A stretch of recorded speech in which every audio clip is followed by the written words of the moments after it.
will flicker to start the siege. Kingdoms fall, reigns will end. Isis on sand, war weather the wind. The rain will stay.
Goddamn. Goddamn. Ah, man. What is going on, everybody? Welcome back to another edition of NHP. Welcome back to another edition of Unscripted. Thank you guys for joining us, as always, man, for another one here. And this is episode 270 of Unscripted.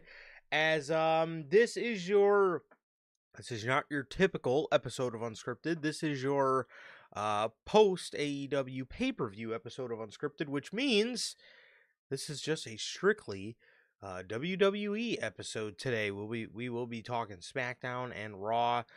There is uh, literally other than uh, other than something that just kind of takes 2 seconds to mention. Um, Nothing else to talk about AEW on AEW Dynamite. The only thing that was worth mentioning was this little damn near Matt Reeves produced Batman and Riddler segment between John Moxley and Darby Allin, where they were talking to each other through prison glass. So other than that, there was literally nothing else to talk about on Dynamite. And like I said, even the Mox and Darby stuff, I mean, we kind of already covered the state of their feud at the moment. So that's not even really on the card today, man. But regardless, just to get that out of the way, I thought they did a wonderful job. I wish they would have did a wonderful job in the while they were booking the ending to the I Quit match. But they did a wonderful job on last Wednesday, with their little, talking in I'm assuming what was an abandoned prison segment. So I enjoyed it. 100%. I really enjoyed it. I loved the visual of it. I thought they did that really cool. What they both were talking about was really cool.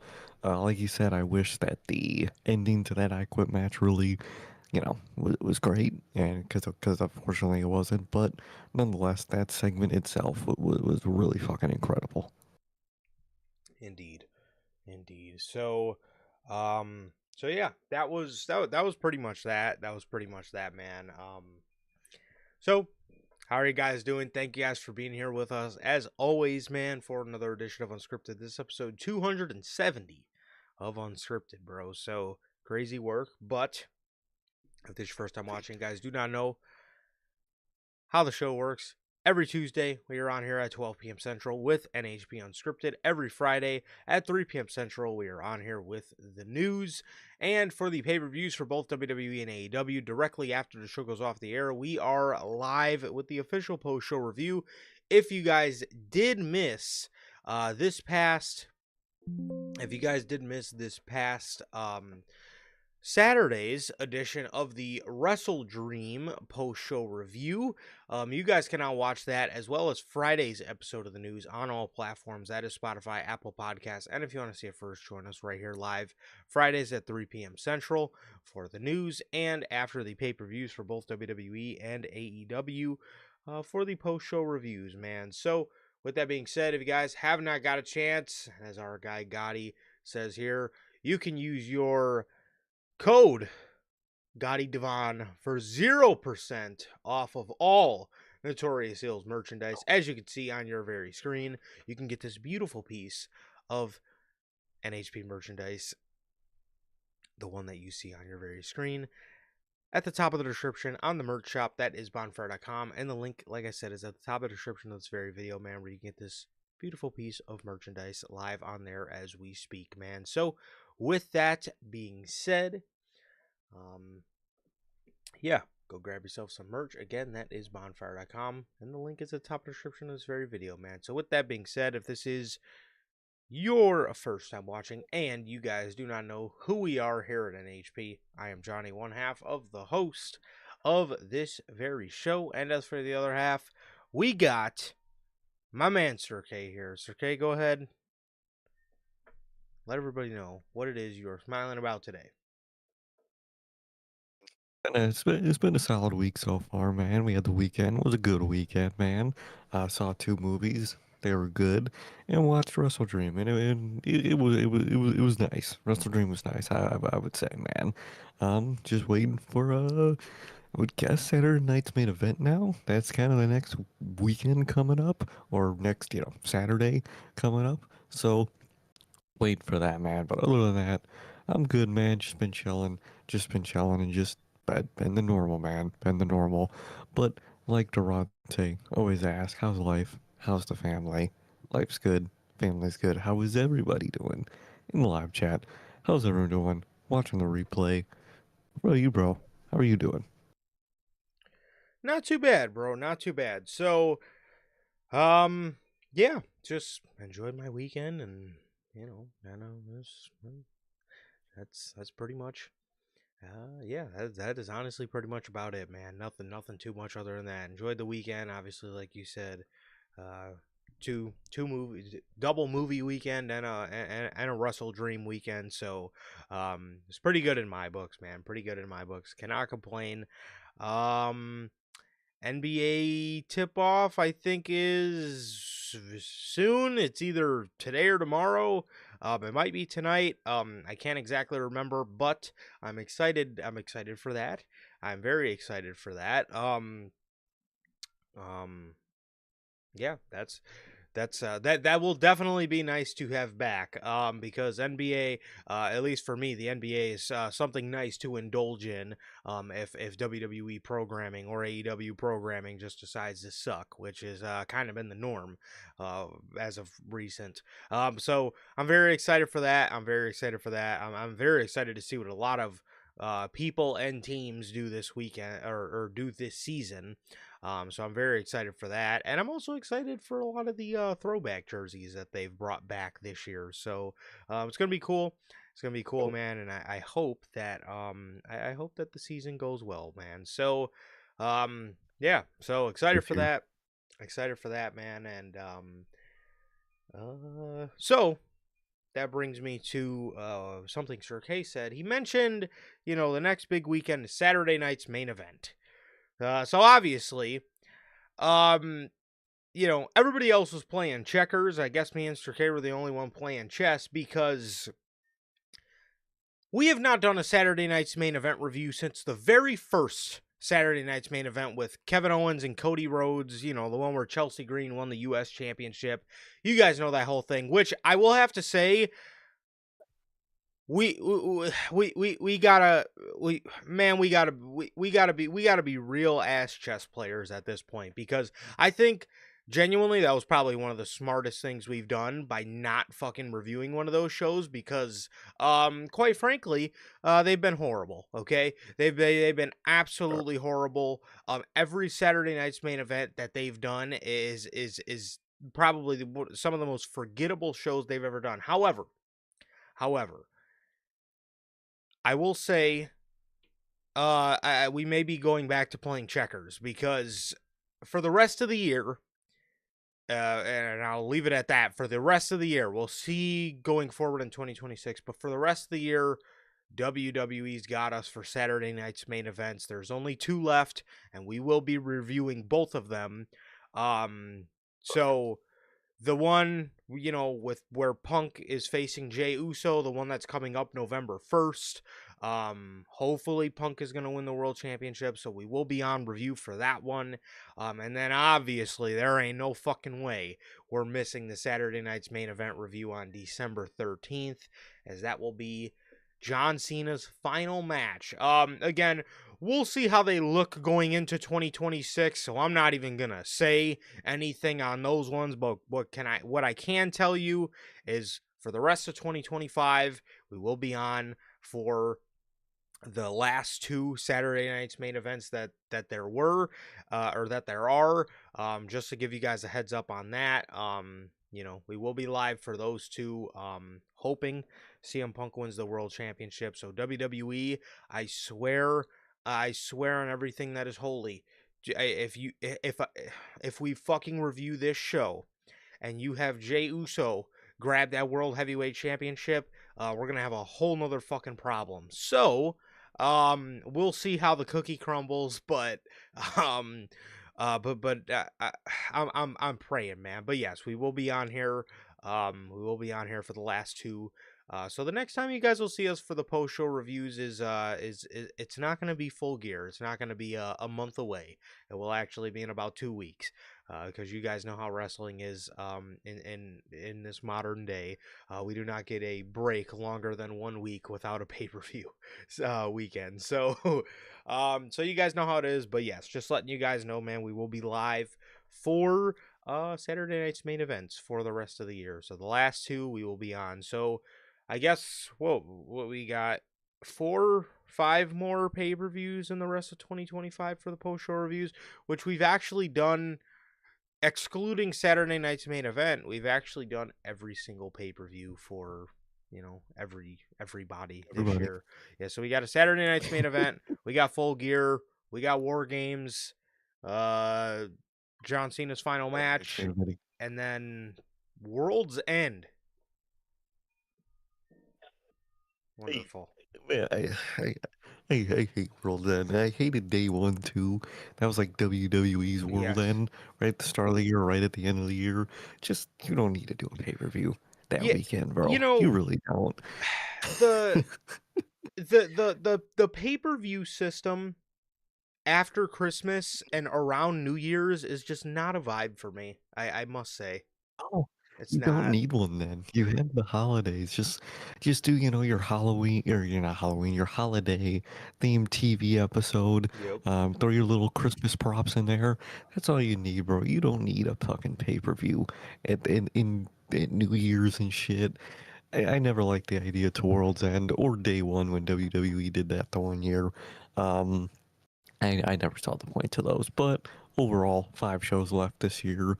And overall, I'm excited. The only one I'm really worried about is this upcoming Saturday night's main event because the fear of Jey Uso going over, like Lonnie says, what's up, man? Punk should go over.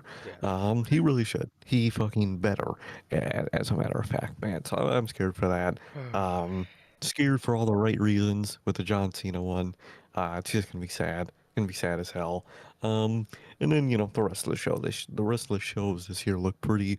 Look can go either way, man. But I'm excited. And I'm really excited to see how all this turns out, man. Yeah, absolutely, bro. Absolutely. So, oh god, yeah, I am very scared just because Triple H. It's like it's like he doesn't like Jey Uso, but at the same time he loves Jey Uso because like like he loves Jey. Obviously, he didn't trust Jey to have a world title reign longer than 2 months, which was a good thing. But at the same time, he loves Jey. Or Uh, it's like it's weird with Jey because it's like he loves him, but he doesn't trust him. You know what I mean? Yeah, I don't know. It's weird. But then also with it's this kind of new what character, there's really no telling what can happen. exactly with this new character. I'm scared because especially how much like Roman is going to be involved and Jimmy's involved. I am. I wouldn't be shocked. I don't think he'll win, but I wouldn't be shocked if he does win. I'll say that, and we'll get into more detail when we talk about Raw and shit. But For sure. I don't know. I don't know. It does scare me. Yeah, man, it definitely does. It definitely does. But with that being said, as for you guys, man, as Durante always asks, I am good. Family's good. What about you, Durante, Logan, Bell, David, my guy Lonnie, and the one and only, the owner of GDR Finances LLC, Mister. Walk him down and cut they shiz off, Mister. Walk him down and run that marathon. Mister, walk him down and cook that shit up. Mister, walk him down and climb that tree. We have none other than the man, the myth, the legend. We got my guy Gotti in the house, bro. How are you doing? How are you guys doing? As always, thank you for being here. As Gotti's very happy that NHP is starting up today. He says, and I quote, "Yay, the Notorious Heels podcast is starting up." With an exclamation point. You even put an exclamation point at the end. Oh, He's very happy. very happy, like Yeah. me. Yeah. Oh God. Okay. He's well. you know, we got some interesting comments from my guy Lonnie, bro. He says the Lakers are winning it all this year. You know,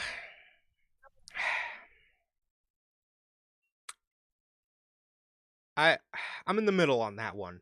I don't want to. I don't want to see. I don't. I do not want to see LeBron get more rings than Steph.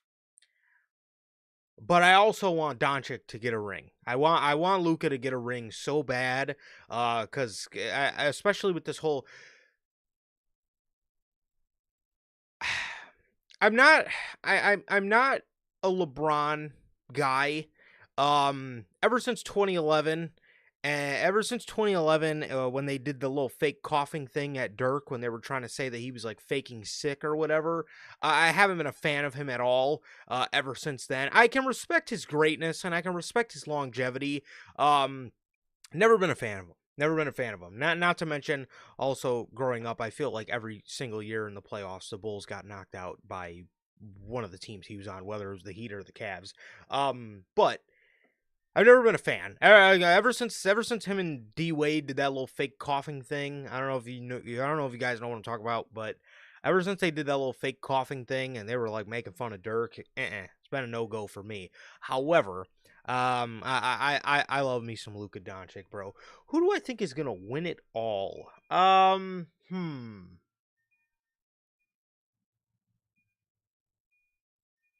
could see the Thunder again. I could see the Thunder. Love SGA. So I think I could see them. Uh ooh, that's obviously the Nuggets are always they're always a favorite in there.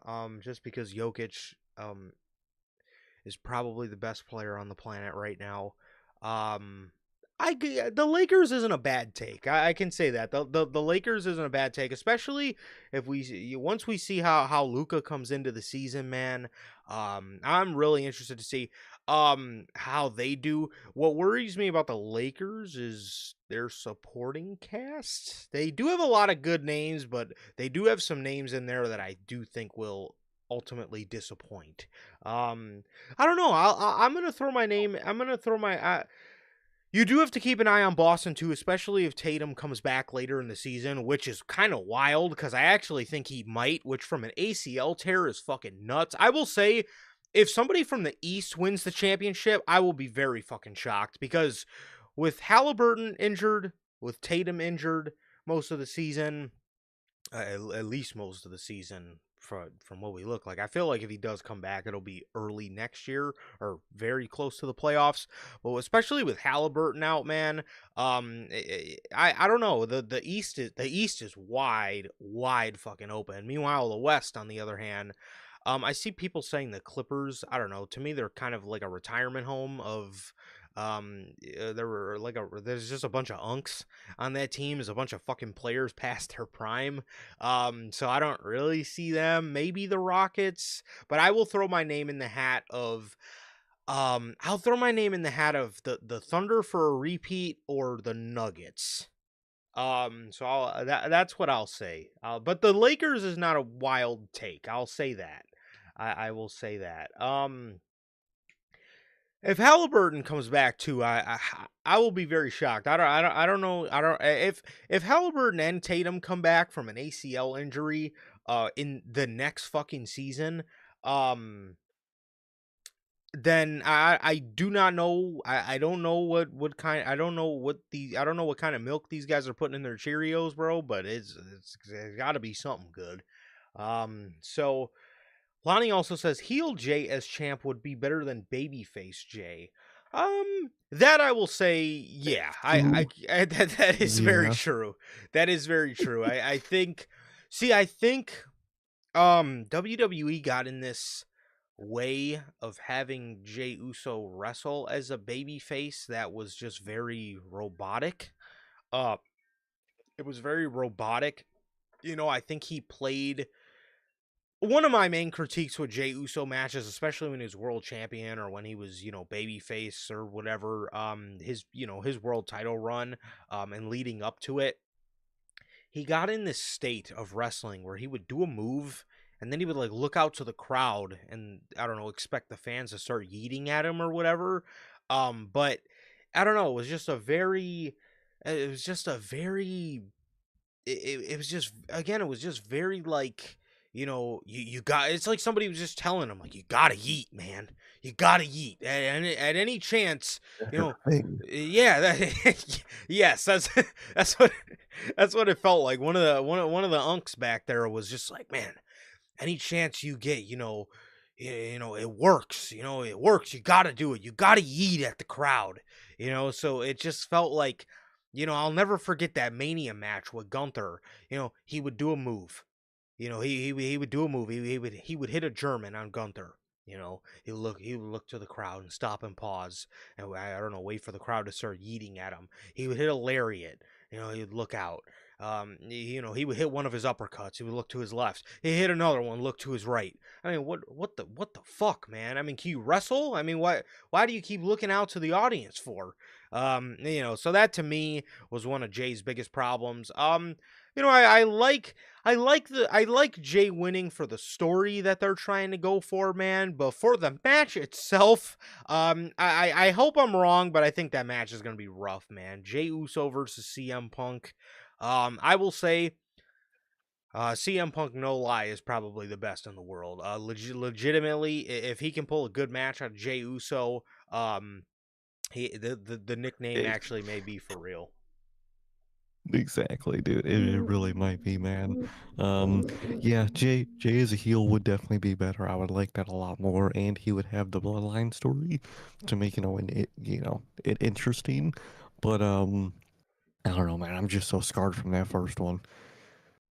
Me too. Me too, man. It's an absolute travesty. They had that guy be the guy to beat Gunther for the for the to end Gunther's first world title reign, man. That was despicable. And yes, he does need to stop talking like he's rapping. Uh yeah, you see the memes all the time, or you see the argument all the time, but yes, serious Jay is when Jay is at his best. Nobody, um which he's actually gotten a lot better at. I will say that was worse earlier in the year when he would just Yeah. um oh god, I mean, this dude couldn't say 3 words without pausing. This Sunday I'm gonna whoop yo ass. Like, what, dude? Nobody is talking like that. Okay, it becomes so annoying. It becomes so annoying to a point, man. However, man, we will get to Jay in just a second, as there is definitely no short discussion there, as we are actually going to start you guys off with Friday Night SmackDown. Um, uh, you know, other than one thing on this show, there are a couple other things to talk about, but other than one thing on this show, you know, I don't know how far Chat GPT or Writer AI is getting Triple H and his new writing team, but you know, I, I again, this is what I said last week. Last week I more so called out, the audience, because everybody was making that SmackDown seem like it was some godly episode of TV. However, I said, I'll give it a week and see what they. I'll give it a couple weeks, and I'm still gonna give it a couple weeks and just see what they do. However, you know, I will say we're 1 week past, and I'll say this: you can't just slap some face paint on some guys and expect things to change. Okay, when you did the same fucking thing last week that you did this week, and then other than that, I just thought I thought their on the whim creative for the WWE Championship situation was very bad, quite frankly. Okay, so this week we have a face off between the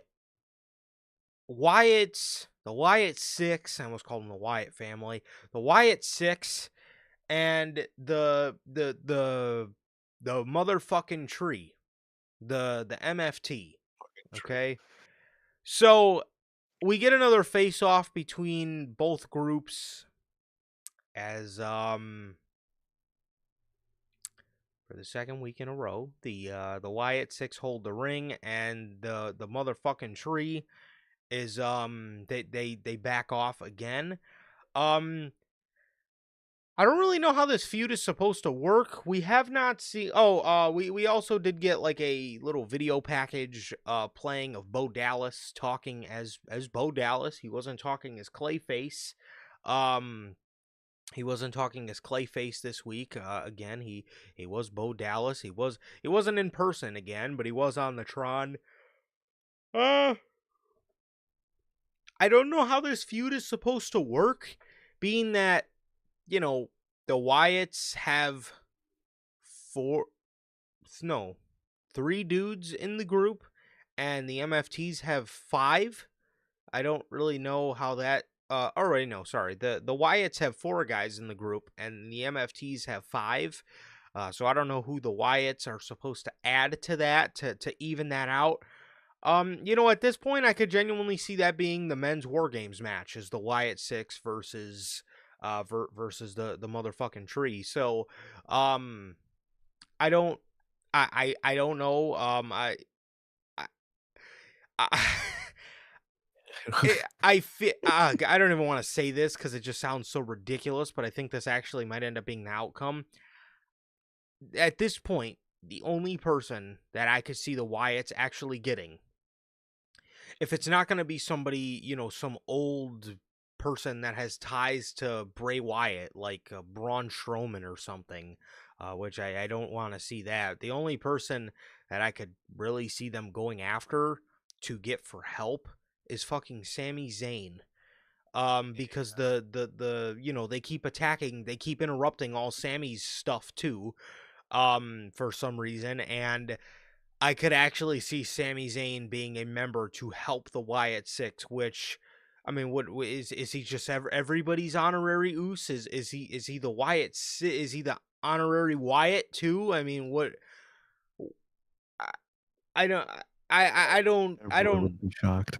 I would not be shocked either. I would not be shocked in the slightest. Which, if you're asking me, if you're doing war games, I would probably just pull Hikaleo, but I know they're not going to do that. I would just pull one of them, which again, my guess would, or my suggestion would be pull Hikaleo, and I would make it a 4-on-4 again. Just pull him, because I mean, to be honest, what in the blue hell is Hikaleo going to add to a fucking War Games match? You have a War Games match, and you got this guy running around doing a clothesline and a big boot the whole time. He's oh my god, Slam. he's gearing up the choke slam. One of his. I mean, what is he gonna do, man? He has three moves. He has three moves. What is he going to add to a War Games match? JC Mateo's a fucking nerd, but at least he has a tour of the islands that is somewhat cool, I guess. So yeah, I don't know. I really don't know. But yeah, I could see this being a 5-on-5, which again, I don't really know how much appeal there is to a Sami Zayn, joining forces with the Wyatt Six connection, but um we get another face off, and we get a Bo Dallas Clayface promo there, or non Clayface promo for Bo Dallas, talking about the MFTs. But this is what we get this week, and I'm interested to see where it goes, but I really don't anticipate us I don't anticipate us heading to the promised land. I'll say that.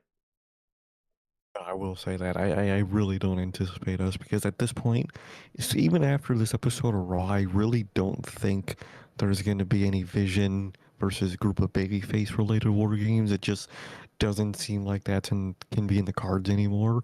At least last night didn't give me the vibe of that either. So I really think it is going to be Wyatt Six versus MFTs, and all right. That's gonna be interesting. I like you said, they should pull Hikuleo from the match, but they won't, and they probably will grab Sami Zayn because Sammy, he never turned his back on his family and all that, and that's kind of what they look for in people. So I think they'll say that and be like, you could be our ally or whatever the fuck. So that's gonna Yeah. be interesting, I guess. Um, and war games is really interesting this year, man. This is the ultimate lesson in why you don't announce things like war games Yes. before you set up war games. Because if in all reality, after that Seth, injury and you had to rework everything, you shouldn't have done war games at all this year. But now you have to because you already set up Survivor Series war games as war games. That should be the lesson here, man. So hopefully next year they don't do it like this, but they will, trust me. We'll get the fucking ad in September for Survivor Series War Games in Saudi or something, whatever it's gonna be, and that'll be all, man. But really, you shouldn't do War Games this year for the men. Really don't know. I have no clue what they're gonna do for the women this year for War Games. Um, Really shouldn't have done it this year, man. But yeah, they're gonna have to, and I think we are getting Wyatt Six, and I think we are getting MFTs. And I think Sammy might join them. I did like, not seeing Clayface during the Bo Dallas promo. Bo Dallas is great. We always say we need more of Bo Dallas, so that's nice. And hopefully that trend continues. Yeah, I hope so. I hope so, man. Maybe Sami Zayn can play the wobbly walrus in the Wyatt There you Six, go. or maybe he can maybe he can be the Fiend for a night. Maybe I'm sure they could come up with some role for him, in the Firefly Fun. Maybe he could play the Vince McMahon puppet. What was he called? The Devil. Yeah, You know, the maybe devil. maybe he could Just come out with, me. maybe he could come out with some horns on or something. I don't know, man. Exactly. There's definitely some characters he can play. Um, now that you mention that, dude, I have I am lost with what they're gonna do for the women, cause oh god, maybe the Kabuki Warriors and a bunch of heels versus Io Rhea and a bunch of baby faces. I feel like that might be the only Yeah, thing that can kind of do. Um, it's so really it's really all ooh, I could think of. There's really no big overarching story for the women group wise. no, for sure. But yeah, like you said, Like, it's this is exactly why you don't advertise war games, because what if something like this happens to where you have the Vision and then the Vision is no more. But even with that, knowing WWE, it's definitely not out of their realm of possibility to actually, just give us something with, give us some random, Braun and Bronson with three other heels versus, LA Knight, CM Punk, and a bunch of other baby faces. That's not out of the realm of their possibility too. But at this point, I could. At this point, I think it would just make more sense to do the Wyatts versus the motherfucking tree in in war games, bro. I think that would.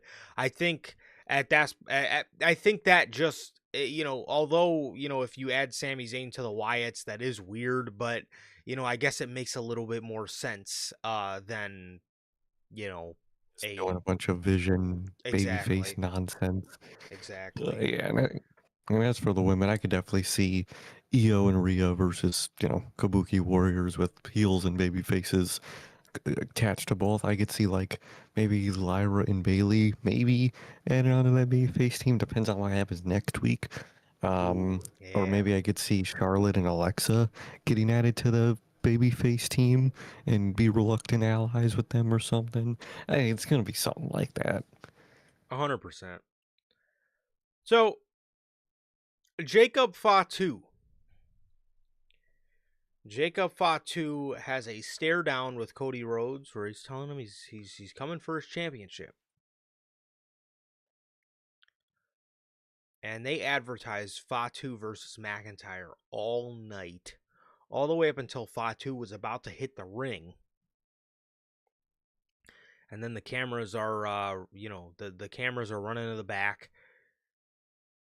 And Jacob Fatu is sitting there in a pool of blood with a bunch of teeth knocked out of his mouth, and a scaffolding tipped over onto him. So I don't know who was trying to slime him out, but they made it seem like it was Drew McIntyre. So McIntyre went out there for his number one contender match, and then Cody Rhodes came out there in a suit, yelling at Drew McIntyre, telling him that the people came here to see a match. They did not come here to hear Drew McIntyre talk. So if you want your title match, you're getting it right now. This dude deadass had a match with Drew McIntyre in a suit. What, what was the purpose to this? Yes, that's the first question, and my question here is, Triple H, instead of you trying to act like Martin Scorsese here, booking everybody's entrances, can you gain your ability to book on a whim back? Because Triple H was, close to godly in NXT with booking on a whim. Something happened, boom. He had a backup plan before you could even say backup plan. Okay, he had a backup plan to the backup plan half the time. Something would happen. Somebody went out with injury. It's like this dude had the most seamless storyline, curve that made just perfect sense to go along with whatever injury happened. He did it all the time. Okay, and this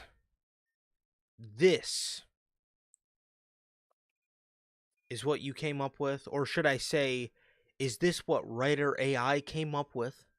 Is this what they fucking came up with? They came up with Cody Rhodes fighting Drew McIntyre in a suit for 10 minutes at the end of the show. Could you imagine buying a ticket to SmackDown that was probably absurdly overpriced to begin with? Oh, you know it.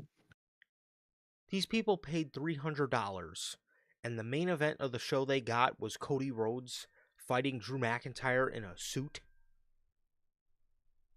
Or no, after all night, they teased the Fatu match, knowing damn well it wasn't gonna happen. Why didn't you just do that at the start of the show, or have that fucking knockout segment, whatever it was, at the start of the show, or something? You waited the whole night to just do something we all knew wasn't gonna happen, just to put the worst possible replacement in place. Cody Rhodes wrestling in a suit for no reason. Fuck.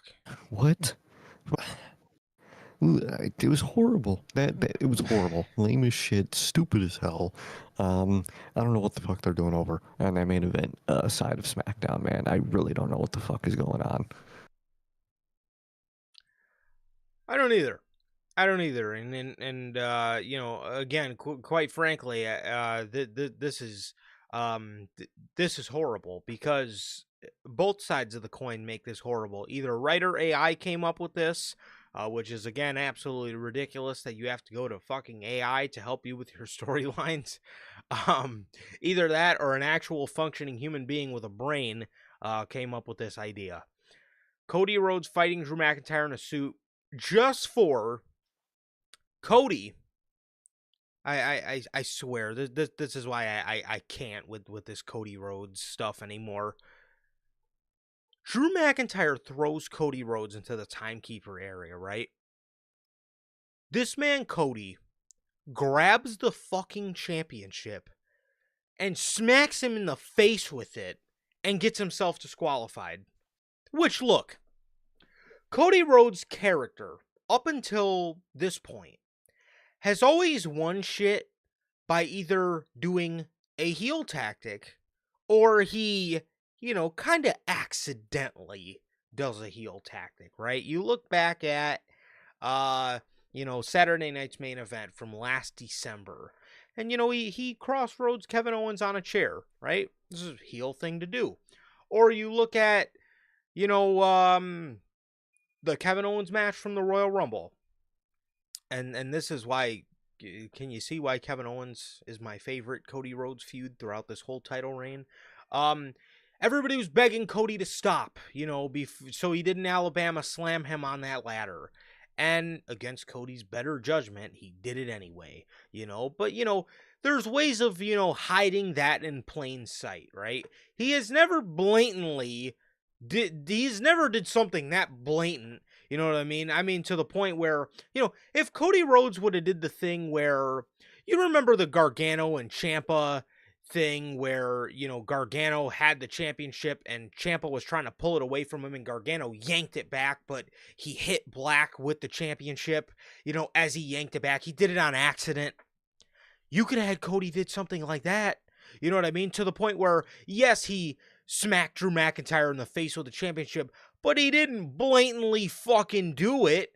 I mean, this is John Cena, right? This is John Cena of today's generation. Bro's just grabbing the title and smacking the dog water out of Drew McIntyre with it. I mean, yo, again, you're supposed to hide this stuff. You're supposed to. I get Cody Rhodes doing it, but hide it in plain sight. Don't have the guy just willingly grab the title and say, you know what, fuck it, boom, hits him right in the face with it. I mean, yo, what the fuck? What are you doing? What is the purpose to that? Like, why did you even do that match in the first place? Why don't you just do a stare down, a promo battle, something? Cody Rhodes could have gotten another opponent for him to face in that match. You do a useless Cody title defense, quote unquote. You barely even call it that. Just for him to disqualify himself in the most obvious dickhead fashion. That's literally what Dominic does every fucking week. And the Boy Scout champion just did that. I don't get it. Yeah, and I don't know. It annoyed me how much commentary tried to like downplay or they tried to make Cody sound like a good guy out of the whole thing. They're like, oh man, Cody Rhodes, oh man, he just got desperate. Like, what? Why do y'all have any sympathy for the guy? Why are y'all sad that he had to come to this? He just fucking smacked the heel in the face. That is the McIntyre thing to do. I mean, what? I'm glad they didn't have Drew do it, but if you were to have anybody do it, it should have been Drew. I mean, why would you have like Sir K said, why would you have the babyface Boy Scout champion just willingly smack dude in the face with the championship because he got desperate? With that logic, why didn't he smack John Cena in the face with the championship at WrestleMania 41? He's okay with it, obviously, so why didn't he do it? I mean, my God, man. I mean, I'm really starting to question how long you are going to keep this guy as a babyface before you actually pull the trigger on him turning heel. Because, I mean, yo, there's no way you're going to continue to do stuff like this. Literally. And then try to tell me that he is the goody two-shoes champion. I don't know, man, but yeah, what an absolute waste of time, man. And that was all the ridiculousness on SmackDown, to be honest, man. There was one just overwhelming positive from this week's SmackDown, and I saved it for last, and it happened in like the middle of the show, but I saved it for last because I didn't want to end on such a sour note with Mr. Boy Scout smacking the heel Drew McIntyre in the face with the fucking World Championship. We had the Sami Zayn Open Challenge. So, WWE actually did a really good job at making everybody think that, Sami Zayn's challenger this week was going to be none other than Mike the Miz. Which I will tell you, man, if I was in attendance, I would have raised hell. If I swear I would have raised hell if this dude, the Miz, came out there and out of all the great challengers there's been, or all the great matches there's been over this Sami Zayn U.S. Open Challenge, I pay a ticket for SmackDown and I get to see the fucking Miz. Oh, I would have been pissed. I would have been so pissed. So bad. Uh, However, Carmelo Hayes attacks the Miz, and we then hear the entrance theme. We hear the entrance theme for a returning Ilya Dragunov after I think they said 382 days on the shelf. Ilya Dragunov makes his return to the WWE, and he is Sami Zayn's opponent this week for the US Open Challenge. This was a bit of a different looking Ilya Dragunov. The last time we seen Dragunov, he had no tattoos, his hair was a little shorter, and he had a goatee. Dragunov came back, and this dude had, his hair was a bit longer. Not too different, but it was a bit longer. He was babyface again. He was clean shaven on the face, so goatee is gone, and he had a neck tattoo that somehow makes him look even more like a psychopath. And I fucking love it. There was that, and he was also sporting wrist gauntlets, as to where before he just, he wore nothing on his wrist. So, what did you think of the new look? Not really, I wouldn't say new, presentation overall, but just new look for Ilya Dragunov. Overall, I like the new look. I dig the tattoo. I think it looks sick. Like you said, he looks literally like a Russian mob boss. Looks like he'll just fucking murder you. And knowing Dragunov, he very well might. It's just the gauntlets I don't like. Other than that, I like everything else. I'm cool with the clean shaven look. Yeah. It's really the gauntlets which are the killer for me. The tattoo looks sick. The longer hair is even cooler. I would just change the gauntlets. He kind of looked like a Skyrim character with those gauntlets, man. I would ditch those. But other than that, I love the new look, man, and I'm so glad he's back, dude. I'm so glad he's back, and he looks beast. I will say it is a bit unfortunate that he is on SmackDown because that show is just a cesspool. However, I do understand it. They do need him more They than need Raw people. does. So I will Yeah. say, especially to, you can't really, have him. You couldn't have him walk into Monday Night Raw and do the same thing he did on SmackDown because, if you're thinking everything with Dragunov, or if you're thinking everything, with Dragunov, like I said, if he walks into Monday Night Raw, he can't do that. He can't walk in and win the IC title on day one because Dominic's got it, and we all know about the Dominic and John Cena stuff. So the IC title's wrapped up with all that. So if you want to take a wild guess what Ilya Dragunov would have been doing on Monday Night Raw, I will say overall I am glad he is on SmackDown because, again, he would have walked on to Monday Night Raw and done the same stuff that he was about to do before he left, okay? He would have been feuding with the Judgment Day.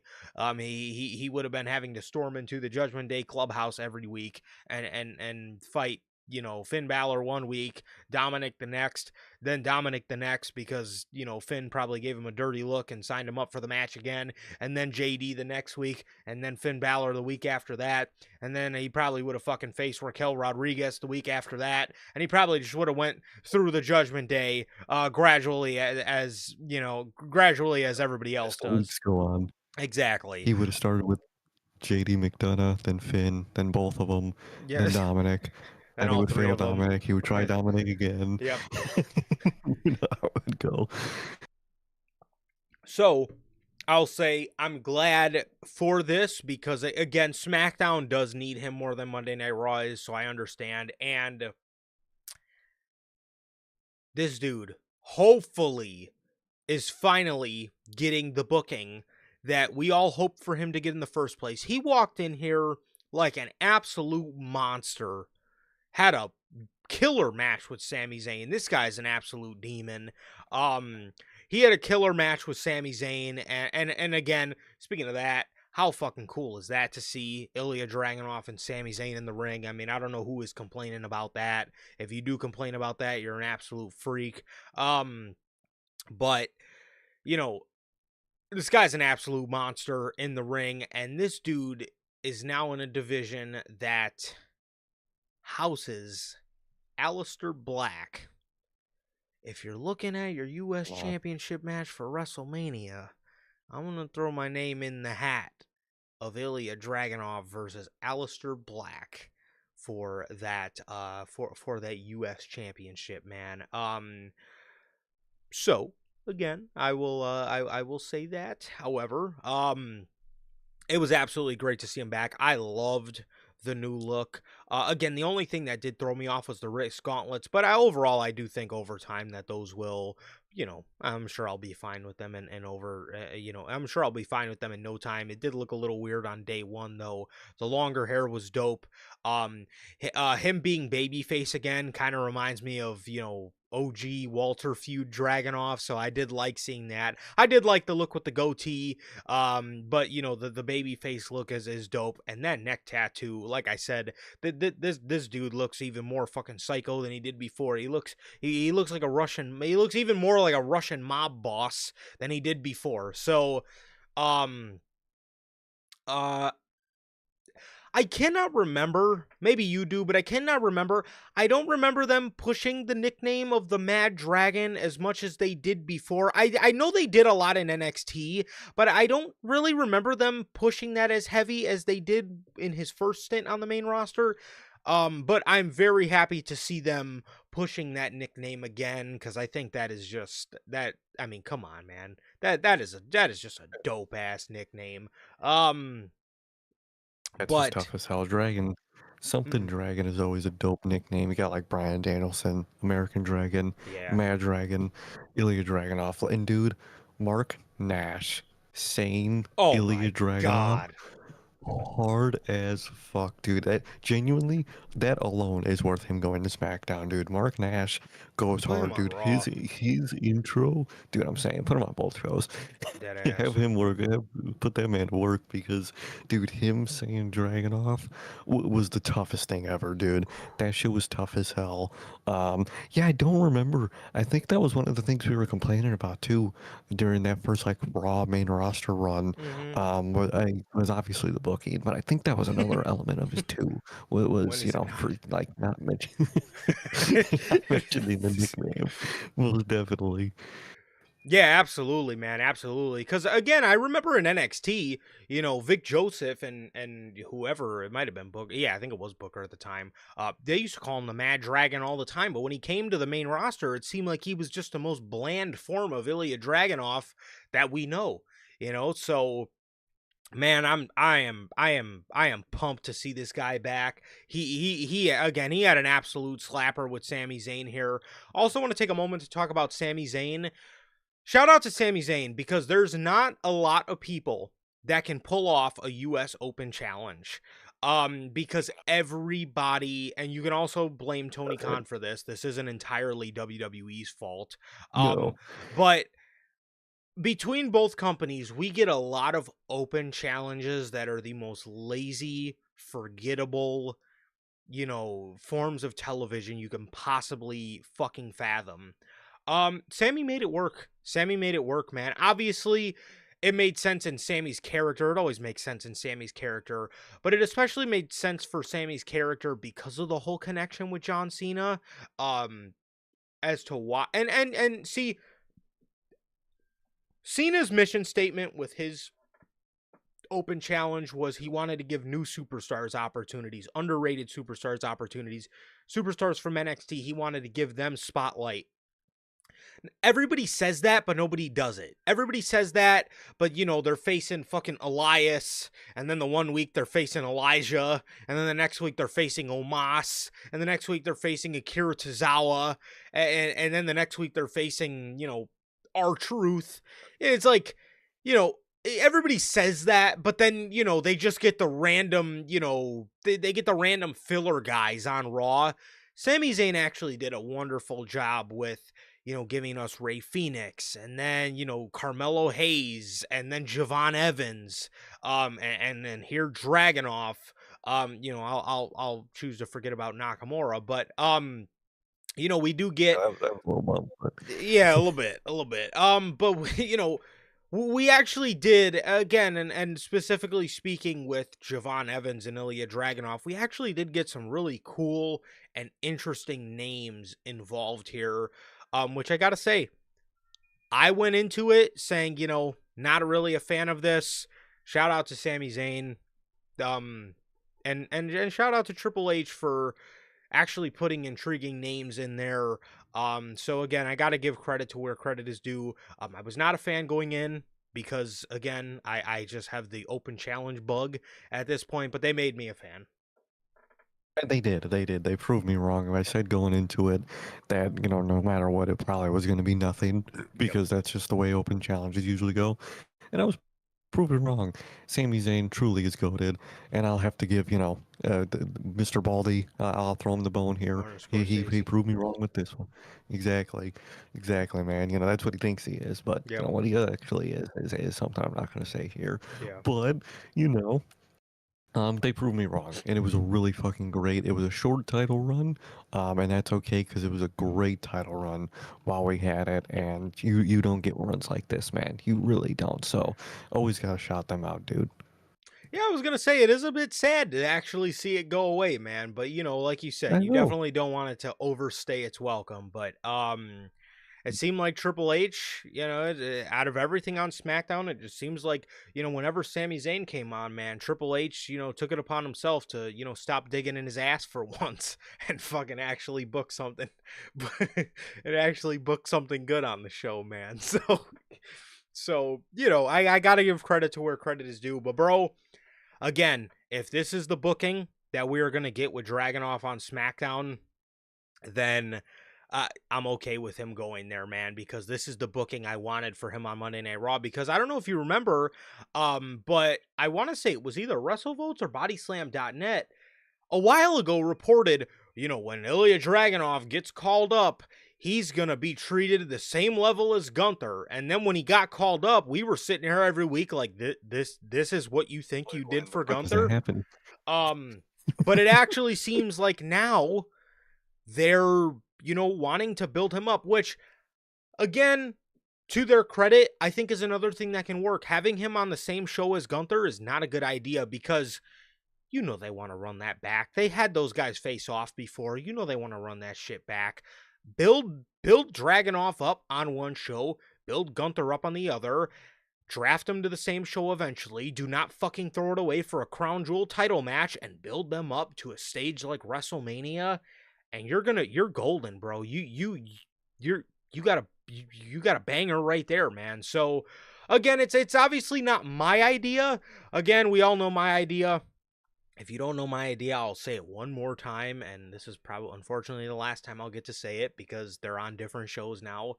I would have had Cena take the IC title, drop it to Gunther, Dragunov and Gunther at Mania 42, but I'm also okay with you waiting on it if it means you're going to build both guys up on each show as fucking monsters of their brand.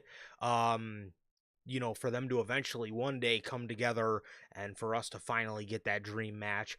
And finally, it seems like Dragunov is actually going to be taken as a serious part of the future of this company, man, because how you didn't see him that way during the first main roster stint, again, it just seemed like Triple H was fucking, he was lollygagging around when it came to Dragunov, man. So I don't know. I guess he's too fucking busy thinking he's Martin Scorsese booking everybody's fucking entrances. And he was not prioritizing Ilya Dragunov in the slightest, man. But it actually seems like it actually seems like this time around we're gonna get that, and I'm over the moon for Dragunov to be back, and I'm pumped for what he's gonna do, bro. Very pumped to see what he's gonna do. He's U.S. champ now. Love it. Love to see what he's gonna do, man. He could have some. A lot of people were saying he there might run the Carmelo Hayes and I was Dragunov just feud from thinking that. NXT. I was seeing that right after he won the title, so I'm sure they'll run that feud back at some point. You got people on that show. Uh, You know, if you were smart, you would move people around. ti- You know, imagine like Sheamus versus Dragunov for the time out, U.S. title. That'd time be, out, time out, oh time out, god, no time shit. out. Sir K, I think I think you're giving Triple H the benefit of the doubt too much, right? You're saying Oh names yeah, like Carmelo Hayes, Sheamus. I'm saying names like Aleister Black. We all know who Dragunov will feud with for that U.S. Championship. He's a Triple it's H gonna be Damian guy. Priest. It's gonna be Damian Priest. I know it, dude. Damian He's gonna Priest. get there. Yes, Triple H is going to throw Damian Priest at Ilya Dragunov. Now, hopefully, he doesn't win, but I think the names we're mentioning are too good because Triple H he looks at Dragunov and he says, you know, who do we got? And fucking Ed Koski is sitting there. He's like, dude, you got Mello, you got Sheamus. We can move Sheamus over here. You got Aleister Black. I mean, come on, Trips. How do we not do that match, right? And Triple H says, you know, I fuck with that, but I got something even better, right? I'm thinking we do Damian Priest. That's what I'm thinking. I'm thinking we do Hikuleo. Or you know what? Even better? What about Solo? And Ed It's Koski gonna be at this Solo and Damian and Priest. at that point, Ed Koski is probably looking at him as crazy as he was in WWE Unreal when Triple H told him that Paul Heyman and Roman Reigns wasn't big enough to break up at WrestleMania. So Ed Koski is probably going to have that look on his fucking face. But yeah, we're definitely getting a Damian Priest thing in there. You can already see the stuff with Solo as Dragunov pretty much won this match because of Solo. It wasn't a Solo interference, but it was just him coming to the stage that was enough to distract Sami Zayn. Mhm. And he hit Torpedo Moscow, and then he hit what's that move where he gives him the forearm as Sami Zayn's laying on the ground? The H bomb. Yes, that is what I was gonna say. The Constantine special, but that's like the 619 lariat he does. But yes, he hit him with an H bomb, and and won the match, bro. So, and then afterwards, the motherfucking tree came out and attacked Sami Zayn and Dragunov. So, I'm sure Dragunov's gonna be the new LA Knight. We have big hopes for Dragunov, but Triple H, on the other hand, again, he's still too busy worrying about how fucking cool everybody's entrance looks. Than fucking booking the show. He'll leave that to writer AI. So, again, me and Sir K have high hopes for Dragunov. But at the end of the day, I'm sure we all know where this is going. He's going to be the new LA Knight, and he's going to be in a feud with the MFTs until SummerSlam 2028. So yeah. Exactly. You know how it's gonna go, but I'm glad we got Dragunov back. Glad he's U.S. champ, first night back. Love to see it, and I really hope they do well with him. We're making the jokes about his opponents and shit, but I really hope that they do well by Dragunov. Man, he deserves it. His talent deserves it, and I think people would really. I mean, just that first night back, people were going crazy during that match with Sami Zayn. Keep that energy up with him, man. Please. And I'm going to say it right now, man. I'm going to throw my name into this hat. I don't know if this is a hot take. Dragunov is the Okay. easiest guy you can book, especially when he has a Oh championship. yeah. Because not only can he talk, when I mean to tell you, you can throw this dude in the ring with anybody, I guarantee you he could probably pull a Kenny Omega Okada 8.5 star match out of the fucking Miz. I mean, I'm serious, man. This dude probably. Now, I don't. Yeah, I don't think I'm forgetting anybody. This dude, in my opinion, probably is the best in-ring performer in this company. When it comes to stepping in between those ropes, I will throw my name in the hat of Dragunov being the very best in-ring performer in this company. I mean, you can literally throw this dude in the ring with a fucking body pillow and that shit would probably bang. Exactly, dude. He could have a great match with anybody phenomenal talent. I would take a Miz match just to see the Miz's face getting H-bombed. That would be worth it alone. Um, dude, that man is fucking phenomenal. He's great on the mic. His energy is fucking unmatched. He's literally a demon. And he could have a great match with anybody, man, and put him in matches and put him on TV, put him on pay-per-view, please. Absolutely. So that was everything from SmackDown. Man. Before we move on to Monday Night Raw, we have an official word from our sponsor here at NHP, W Energy.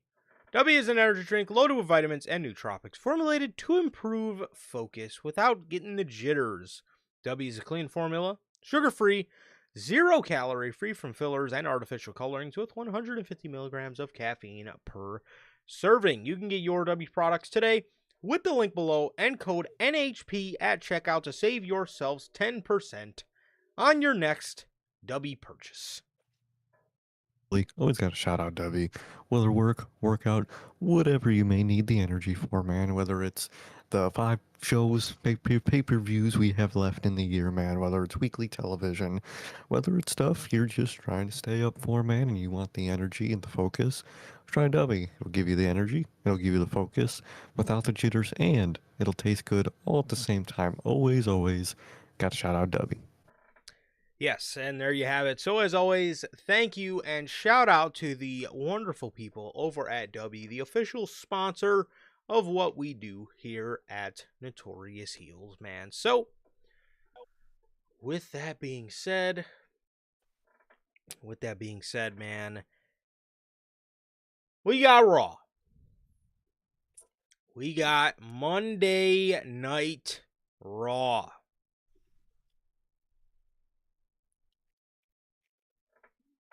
Isn't it wild that Monday Night Raw is actually the best weekly TV show of the which last year Solo right now. you could say that, and that was a valid ass take And it was because we had some genuine. banger Raws Exactly. last year. This year It was they still genuine hold. last year. Do you see why we don't do weekly TV show of the year award on the year end awards? Oh, Because you you know can't. it was because I mean we probably could have done it last year, but even at that, I mean there's always a show that either runs away with the award or there's no show that's really worthy of winning the award. So Sure. Like Raw's the best one right now because it's just the best one.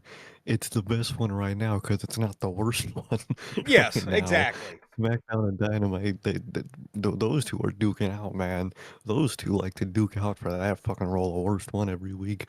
Due to Dragunov activities, SmackDown just hit a good blow to Dynamite, but yeah, they're neck and neck for that shit, man. And Raw isn't the best because it's the best. It's the best because it's default the best.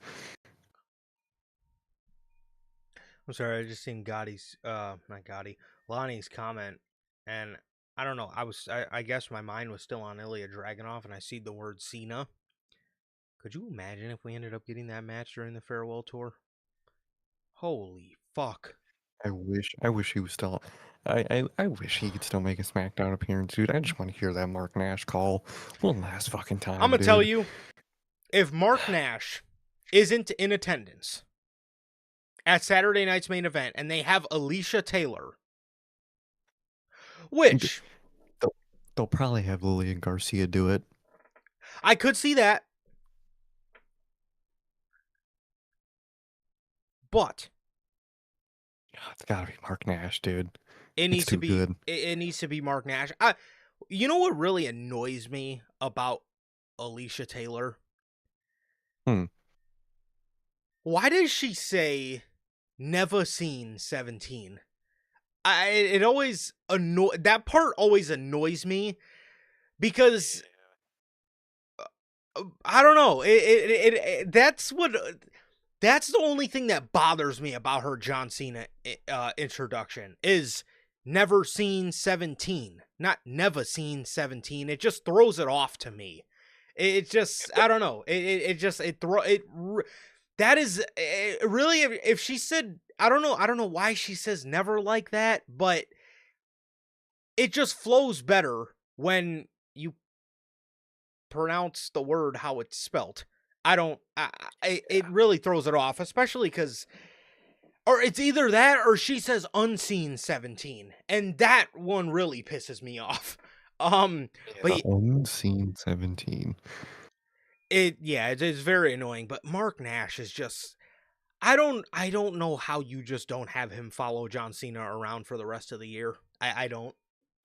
Don't I would just keep him around John Cena, just where if Cena's at the show, put Mark Nash on the show, dude, and I would just love him on both, dude. Imagine him doing the call for like Breaker and Reed, or like, Mm-hmm. just so many people on Raw. He is your announcer voice. He is so good at that, dude. That Dragunov call, holy hell, that was so fucking dope. Yeah. Yeah, I don't know. It is it oh god, it makes my skin crawl when she says that. It just never seen. It's just is Unseen 17, man. oh my god. It it it annoys me so much, man. It annoys me so much. But you know, I that's again probably just me nitpicking, but it's just Mark Nash just does it so much better. He really does. So I could see Lillian Garcia doing it. Who you know who I really want to hear do it again? Justin Roberts, bro. Be cool. Oh That would be my cool. god. Oh, Justin No, Roberts. Oh, that's iconic. That is iconic, bro. it really is. It really is, man. I think one thing that is why I'm glad like Moxley's so big over there because he does like the same John cadence he does for Moxley, and it's so sick. The way he says Mm. John it is the dead ass the coolest thing ever. Whew. Yeah, that was oh man. I miss Justin Roberts doing that, Jan for John Cena. Ah, good stuff. And that's like you said, I'm glad we still get that with Mox. Like, it's so dope. Because that to a lot of kids, I guess would be, what we heard a lot with, John Cena, but they get that with John Moxley. But yeah, Oh, dude, kids Mark shouldn't be Nash, watching bro. that show. You know, Yeah, the kid. Oh my god, I'm glad you I'm glad you brought that up. Yeah, all the kids, they're gonna start drowning each other, because of what happened on Wrestle Dream, man, with the aquarium, aquarium. because aquarium. Oh, aquarium. it's a fish tank, bro. Oh my, Sting busted the aquarium. Aquarium. Oh God. Yes, but that is true. I'm glad you brought that up, man. According to I don't know, somebody in AEW, Airstock. yes, sir, according to Sarah Stock, the kids they're going to they're going to start drowning each other in the aquarium. They're going to start drowning each other in fish tanks because of what Moxley and Darby seen. I'll say this. For the amount of scary movies I watched as a kid, not once did I ever think it was okay to walk around with a butcher knife and start stabbing people like Michael Myers did. I'll say Exactly. that. I've seen some the Saw movies. Okay, I seen some pretty gory stuff when I was a kid, and never once did I think as a child, you know what? Let me let me just put some knives on. Let me put some knives on my fist. And wear a red and green sweater and go around and start fucking stabbing people in their sleep.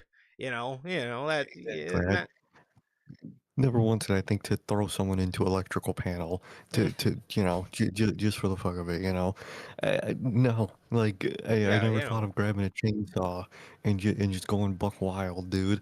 That was some of the dumbest shit I've seen, dude. Talking about yeah. kids are gonna drown each other. What? Are you fucking stupid? That shit was hilarious, bro. Stupidity unmatched. Oh, and the craziest part was with that whole Moxley and Darby thing. I honestly thought we had one good night where people didn't complain about gore in AEW because I didn't see too much Yeah, of it. I was like, no, okay, people are finally, it's okay. We don't see this kind of shit on WWE, and they're gonna drown each yeah, the kids they're gonna fucking drown the fuck out of each other in the aquarium with Darby Allin and John other. Moxley. So we can't we can't just we can't have we can't have one good fucking night. We can't have a hardcore match in AEW without the kids wanting to perform these moves on each other. Do you know all the old ECW clips that I've that I've watched when I was a kid? Like legit, I used to watch so much hardcore wrestling when I was a kid. Not once did I think, next time I see that barbed wire fence, I'm just gonna fucking jump on it. I'm gonna fucking jump face first onto this barbed wire fence. And if anything, it actually made me more scared of barbed wire fences because I remember when I was a kid.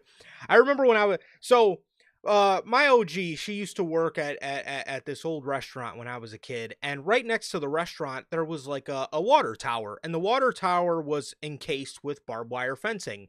And I seen this clip of Sabu.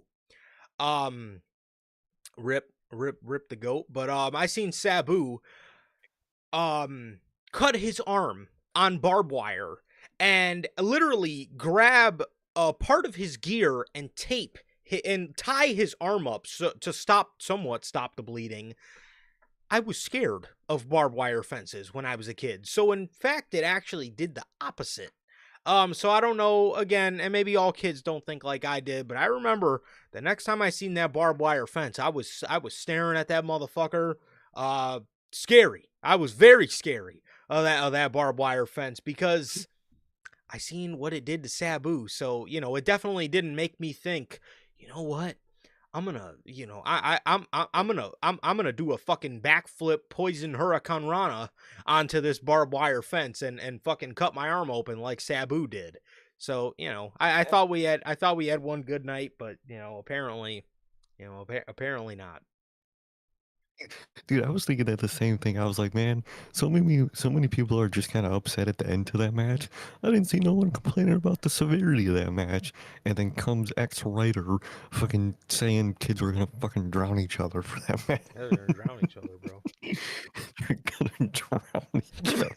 If you're if a kid drowns somebody due to watching a wrestling match, they were just gonna drown someone anyway, bro. I was I gonna hate to say, break it to you. I was gonna say that's Michael Myers in the making right there. I mean, I don't really know. Just the Nick Casey, bro. Come on. Yeah, I mean, bro is just the next Ed Gain. I don't know what to tell you. I mean, if you watched a wrestling match and was like, you know what, I got an Drones. epiphany.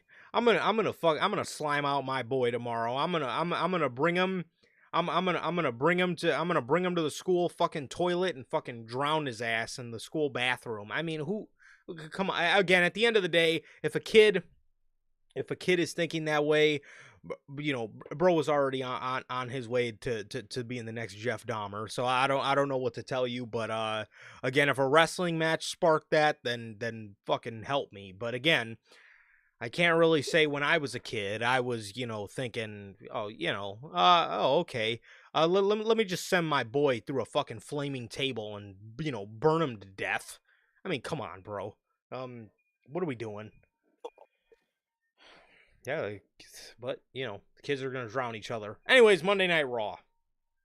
Um, Monday Night Raw. This was the October 20th edition of Raw from Sacktown, Sacramento, California. We had Lillian Garcia announcing tonight, as Alicia Taylor was nowhere to be found. I will actually take cool. not Lillian Taylor, Lillian Garcia over Alicia Taylor. 100%. We get the open to the show, and it is the Vision getting out of their Escalade as Braun and Bronson pull up with Paul Heyman. And Braun Breaker, notably, has he's got some hardware around his shoulder. He's carrying Seth Rollins' World Heavyweight Championship. They walk out to the ring, and Adam Pearce is standing there. He says, Adam Pearce says that they knew that Seth Rollins was banged up coming out of his Crown Jewel match, but nobody will ever know how badly he was injured because of what you two did. Mr. General Manager, did you not ask for the results of the MRI or anything like that? So you were just gonna wait. The match happened. You knew he was banged up, and you just were just all right. Go see you at Raw. Like he didn't get the results to that right after the match. All right, kind of weird business practices, but we'll see how it goes. He says because of what you guys did to Seth, he is at home just having had major surgery. Okay, let's pause again.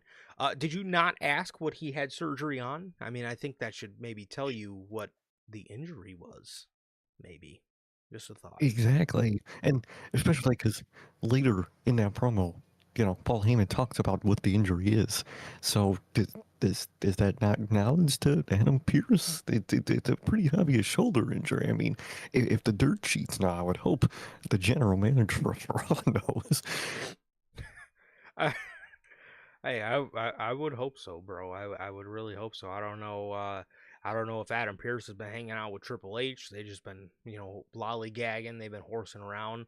I don't know what they've been doing, but apparently they haven't been checking up on Seth. This is kind of like this kind of reminds me about how Tony Khan had no idea how CM Punk's surgery went. He didn't even pay for it. He how did Punk's surgery go? Yeah, I don't know. I don't know.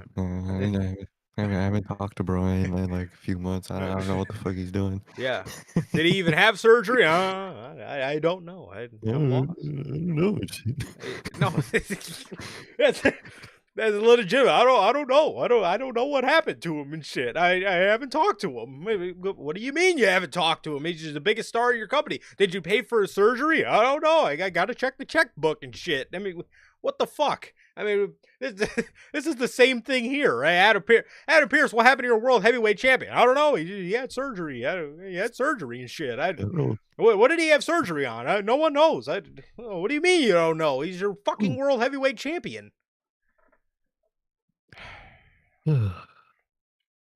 What have you been doing? I don't know. I'm with Triple H. I'm fucking around and shit. He hasn't told me, man. He's just sitting on Twitter, man. I don't know what he's doing. Good God. So he says he's on the shelf for quite a while. And because of you two, I hereby strip Seth Rollins of the World Heavyweight Championship. But we will not be without a world champion for long. We will crown a new world champion in Salt Lake City at Saturday night's main event. CM Punk has already earned the right, so he will still have his world championship match. And there will be a battle royal tonight to see who will face Punk at Saturday night's main event. He says that World Heavyweight Championship no longer belongs to Seth freaking Rollins, and it sure as hell does not belong to you. He points at Braun. So, I'm going to need that back. Braun says, what if I don't? Heyman then starts whispering to Braun Breaker. He says to Adam Pearce, he says, well, why don't you ask nicely and show me some respect? Adam Pearce says, respectfully, Braun, I'm going to need you to hand that championship over. Respectfully.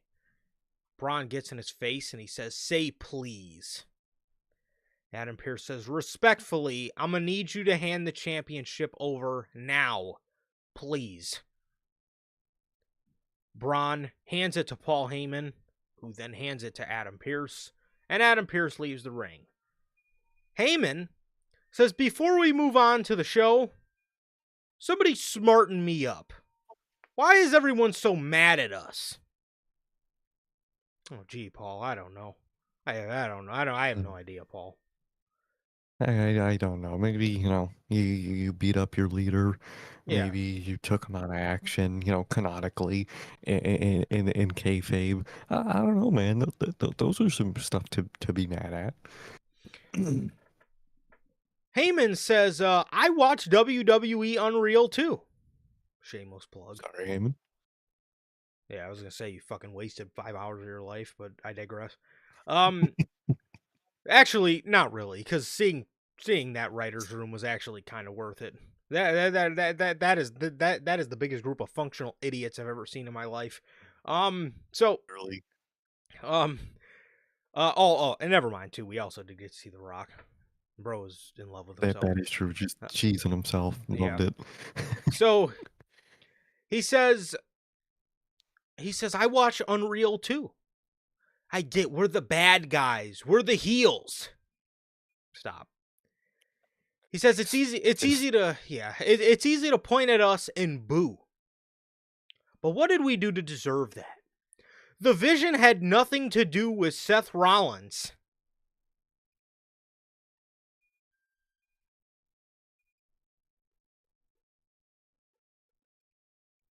Kinda was the group at the end of the day. That's It's like saying the bloodline had anything to do with Roman. What? Huh? What? It's literally What in you Seth talking about, Rollins' bro? catchphrase. He's They're a blank. named Division. He's a revolutionary. He's an architect, whatever the hell. But what's the first one? He's a visionary. Okay? Anyways. Okay. He says he did not leave his tribal chief Roman Reigns. He did not betray his best friend CM Punk for Seth freaking Rollins. I pulled a move at WrestleMania because Braun Breaker is the future of WrestleMania. He says, I pulled that move at WrestleMania because deep down I knew Bronson Reed was better than Roman Reigns. Bronson proved that in Perth, Australia, that it was tribal thief over tribal chief. It was vision over bloodline. It was Seth freaking Rollins pointing to the future with his one good arm, but Seth Rollins could not shoulder the responsibility of leading the vision. I actually like that line. That was pretty dope wordplay. It's a tough line. He says he could not shoulder the responsibility of leading the vision into the future, not with that bum shoulder. He says he's not a visionary, he's not a revolutionary, he's not the workhorse of the Shield, the leader of the vision. He's a bum shoulder bitch. Winners write history, and Seth Rollins' WrestleMania spot. He says Seth Rollins was gonna main event WrestleMania this year, but his WrestleMania spot has now been taken by Braun Breaker. He says Breaker and Reed pulled the trigger. They had the ambition, the need, the intensity to become WrestleMania main eventers. That's not revisionist history. It's a revision of the future. Thank you for your time. And by the way, welcome to Monday Night Raw. As for the first part of the segment, I kind of thought Adam Pearce made absolutely no sense. As for Paul Heyman's part, I overall didn't mind it too much. Again, there kind of odd lines in there, like the vision had nothing to do with Seth Rollins. I thought was a bit odd. Also, him randomly bringing up WWE Unreal was kind of odd. The parts where he was gassing up Braun and Bronson, I did enjoy. I think, obviously Paul Heyman can put over, a bag of dirt. But so obviously that's never a problem. Again, there was just some random lines in there that I kind of thought made absolutely no sense. So I don't really understand the lack of cohesion there. But again, and overall, obviously the beginning part of Heyman's part was more so him just being a delusional heel. But at the end of the day, um, I thought it was I thought it was good. Yeah, I thought it was good overall. Heyman for me lately has been like having a rambling problem, or at times he just rambles on for like a minute or two straight, about Oh something yeah. that has nothing to do with the point. And the beginning of Heyman's promo was kind of one of those examples. He does it, later in the night too, where it's just like, all right, bro, just get to the point. You know what I mean? That the Adam Pierce part was a little weird. Don't know why they played it up as Adam Pierce like didn't know what the injury was. Don't know why they did that because it's obvious that Heyman knows. I mean, we fucking know what it is. So, like I said, I hope he would know. Um, and I li- I like what they tried to do with that. The vision wasn't never was about Seth Rollins. I think that line would have been better, where maybe it was Heyman saying his vision never was about Seth Rollins. But for Seth Rollins it was. I think they just needed to word that line better. But overall, when he was gassing up Reed and Breaker, I really liked that. And I was actually really shocked and relieved he gassed Reed as much as he did Breaker, Me and I was too. very glad for that because at the start of it, when he started gassing up Breaker, I kind of started rolling my eyes. I was like, here goes just leaving Reed in the dust. But they didn't, and that shocked me, and I was happy about that. Um, you know, Cayman's always great at putting people over. So overall, I like the beginning. There was parts where, I think, and I'll also get into it later. I think Heyman, I would like him to be a little more dastardly and like happy about this in a way. Like I don't know. He kind of seems too chill about everything going on about now. It seems like he's kind of just coasting through TV right now. But overall, I liked the beginning of it, and I really liked him gassing those two up. I thought it was really good. And Breaker visually with that title was so dope, man. I know they did Jay at the end of the show, and I probably would have took LA Knight over Jay, but like you're gonna make this young guy wait for no reason. If I would maybe pull the trigger on Braun, dude. He looked so great with that, and it would do so much for their momentum, But good things come to those who wait, man. But he looked great with that fucking title, man. This poor guy, LA Knight's still waiting. But yes, he did look great with the Me championship. too. And you know, there is uh yeah, I mean, there was a weird sense to like I was thinking the same thing. Like, why was Paul Heyman so scared Ill. throughout the night? Or why was he so Yeah. stressed? I mean, it just again, he just seemed so stressed throughout the night, where it was kind of just like, like what are you stressed? Like you said, he should have been like dastardly happy about it, the same way he was when he turned on Yeah. Roman. I mean, Exactly. he was happy about the shit, but it's like here again, he seemed stressed. He seemed like he had a tough day at the office. Like you just got rid of the guy that you didn't really care for anyway. You finally turned on him, and again, from your promo, it seemed like your true intentions was to hang out with Braun and Bronson anyway. So it's like, why are you so stressed that you turned on Seth Rollins? I didn't really understand that. Yeah, I didn't really understand, again, the aspect of him just being stressed out. So I don't know what that whole thing was about, but yeah. Exactly. What's up, Gotti, man? Yo, But what up, Gotti? yeah, I don't know. I don't know, like this attitude with him, and it seems very just too chill, too like uncaring in a way, and I don't get it. I think he should really like enjoy what he did to Seth, because that's the kind of person he is. He loves betraying people and going for the next big thing, and that's what he did here. And I really wish he would openly enjoy it more and kind of gloat more, if that makes sense. No, for sure. Well, I can say, um, This all lasted.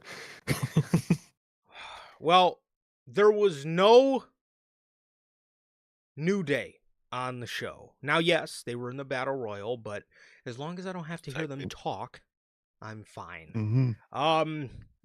I'll say that we did get no New Day dialogue, no New Day, program, no New Day feud on the show. So that's a, plus 1 million for me. However, the fun couldn't last too long because the second thing on the show, I feel like Yeah, this is a throwback. It was a good time, not a long time. We get a Judgment Day backstage segment. yeah, GVT fucking, I guess, went back to like 2 months ago with Yep. its script, and we're back at the show. The second thing in the show being Judgment Day backstage segment, where nothing happens in it. Genuinely, nothing of value ever happens in these, and this one's no different, dude. Good God. Just can the group, dude. It's too long. Have Finn turn. Should have done it in that main event match, and call it a fucking day, bro. Please wipe your hands clean with this group because I want to. I've long wanted to. Yep. Raquel is hyping up Roxanne for her match later in the night against Stephanie Vaquer. Dominic walks up, and Finn and JD side eye him, and they express that they're mad at him for making them defend their championships. Dom says, "Well, I didn't make you guys defend your championships. All I told Pierce was I'm the only one defending my titles." He says, "I beat AJ twice. You guys mean to tell me you can't take care of him?" Finn says, "Of course we can take care of him. We're the tag team champions." JD then says, "Well, we have had our hands full cleaning up your mess, so you have to deal with Rusev on your own." And they walk away. And then Roxanne goes up to Dominic, telling him that everything's going to be okay. Roxanne, no, it's not. The Judgment Day segment is the second thing on the show again. Everything is not going to be okay. This is panic inducing. It really is. In the Judgment Day, it is not okay. Trust me. Yeah. It's not. Something that really makes me fucking hate the Judgment Day, dude. They have the numbers game, but then they're still scared to defend their titles. You know what I mean? Yep. Like, if you have the numbers game, just be confident because you have the numbers to defend your titles. The fact that they use those pussy tactics and still act like pussies, I can't stand them. I genuinely can't stand them. I hate this fucking group. And it's horrible, dude. It's fucking horrible. And Finn and McDonough always look like fucking dorks every fucking week. They do. There isn't a Judgment Day match, or at least there's not many of them, where they run an outside interference. So why are you guys so scared to defend your titles all the time? I have absolutely no idea. No clue. But Triple H is he's fucking too busy lollygagging back there to come up with some interesting stuff. He'd rather just put it in a writer AI. So speaking of the Judgment Day, Dragon Lee and AJ Styles, they face off against the Judgment Day, JD McDonough and Finn Balor. The match turned out to be pretty good, man. It ended with JD hitting a moonsault on AJ and Finn Balor hitting a coup de grace on AJ. For Dragon Lee to break it up at the last second, he then hit a suicide dive on JD McDonough. Finn Balor would then go to hit a Styles Clash on AJ Styles, but AJ Styles countered out of it and rolled through for a Styles Clash of his own to win the Tag Team Championships with Dragon Lee. Guys, I hate to say it, but this is probably the last AJ Styles championship reign we're going to get of his career because I don't think Triple H likes AJ Styles very much, and I don't see him putting another world championship on him. So this is probably it, championship-wise, for AJ Styles. It probably is. I would really love for him to hold that world heavyweight title, really world title one last time. Face Punk, that would be so dope, dude. Yep. That really would be so dope. He was in that main event. You could have set that up, or you could, even if you're not setting it up for right now, you could have set it up for the future. Yep. And unfortunately they didn't, man. I would love that. I really would love that so much, man. But we got Brodito at home. AJ Lee, we got it right here, man. And they won the titles, which it can be good. I hope they can get tag team matches for the tag team division. I don't know what else you can do with that tag team division, man. I mean, it's gonna be the same people coming for the same titles anyway. Now they're just facing Brodito. So we'll see how the title run goes, man. But good on AJ, man. That the finish to the match was sick. The Finn It was. trying the Styles Clash, and then AJ getting it through the roll ups. Very sick ending of the match, man. But I'm very very intrigued to see how they do this little title run, because it should be the same people going for the titles, and then I'm not happy about. I do not want to see the New Day versus Brodito. I really don't. Yeah, I will have to say, man, I have to give credit where credit is due, because Triple H, you have yet again fumbled another JD McDonough and Finn Balor title reign. And don't worry, because next summer the Judgment Day will get the tag team championships back. And we will do the same thing over again. I don't know if it'll be JD and Finn, probably. No, JD might be gone from the group, and fucking Finn Balor will probably still be in the fucking group for some reason. So much for that big Fucking singles like push in team 2025, but you know, Triple H again. I gotta give credit where credit is due, man. You managed to you managed to not only fuck these guys' title reign up once, dude. You did it twice, bro. This dude fucked their title reign up twice. JD McDonough and Finn Balor, who can clearly produce a banger in between those ropes, they done fucked it up twice. Twice. I didn't, man. nice dog. I didn't think tomfoolery could get this bad, but Triple H clearly says otherwise. They really did say otherwise, man. He said, you know what, it's bad. I can make it worse. And we get the Judgment Day every week, and now that we got Brodito at home, and we're probably gonna get the same matches with the tag team division, just with Brodito. Yep. The Usos. They are backstage, and Jay walks up to Jimmy. Jimmy says, "What? Am I supposed to acknowledge you now?" Jay says he gets it. What I did last week wasn't right. I got mad at you, but I was really mad at myself for making the same mistake I made in Paris. All I know is if Big Oos was here tonight, Jimmy cuts him off, and he says, Roman isn't here tonight. Roman won't be in the Battle Royal tonight. Roman won't be in line for the World Heavyweight Championship. But you know who is? You. And you know who else is? Me. He says Roman's got you thinking just because you stuck your neck out for people, that's why you lost your World Heavyweight Championship. That's cap. He says you lost your World Heavyweight Championship because Jay stopped believing in Jay. No, it's because Jay got in the ring with somebody who could wrestle circles around him. Jay says, you might be right, Oos. Roman might be right, too. Jimmy says, how about this, then? When we get in the Battle Royal tonight, I'm going in on everybody, including you. Jay says, go in, then. But are we good, though?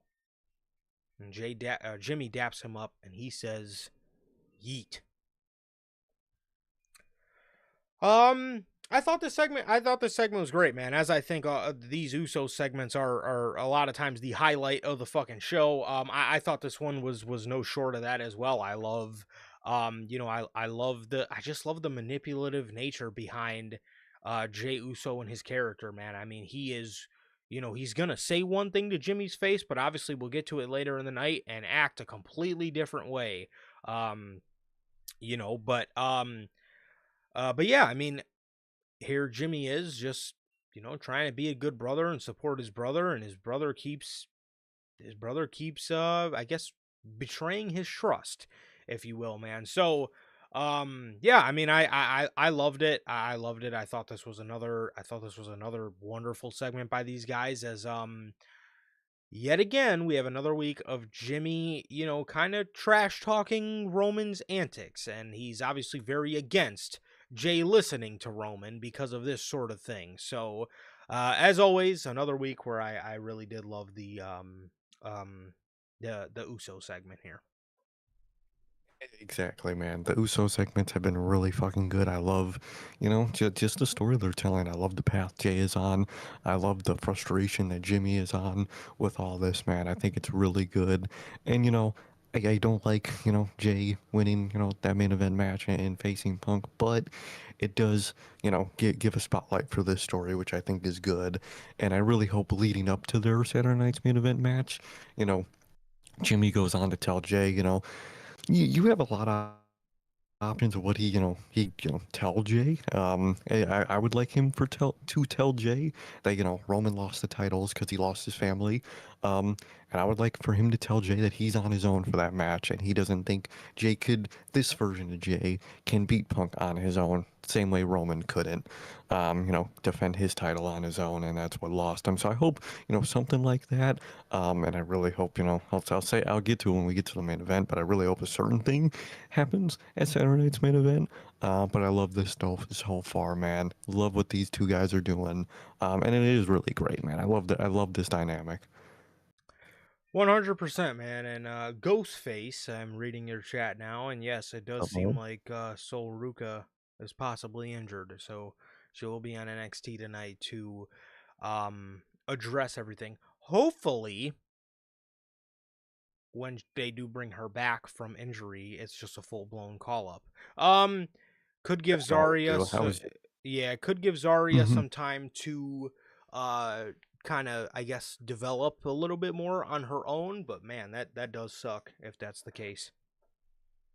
Exactly, man. It really sucks, but I would call her up when she returns. If anything, like in maybe like depending on how long, Soruka might be out, whatever the injury is, halfway through it, I would already call Zarya up and let her make moves on the main roster, and kind of have something for Soruka to come back to, as Zarya could have abandoned her, or something like that. You Hmm. got a lot you could do, and I really hope they do it on the main roster. I think she's good. Her and Zarya are good enough to do that on the main roster right now, and it really freshen things up for the main roster.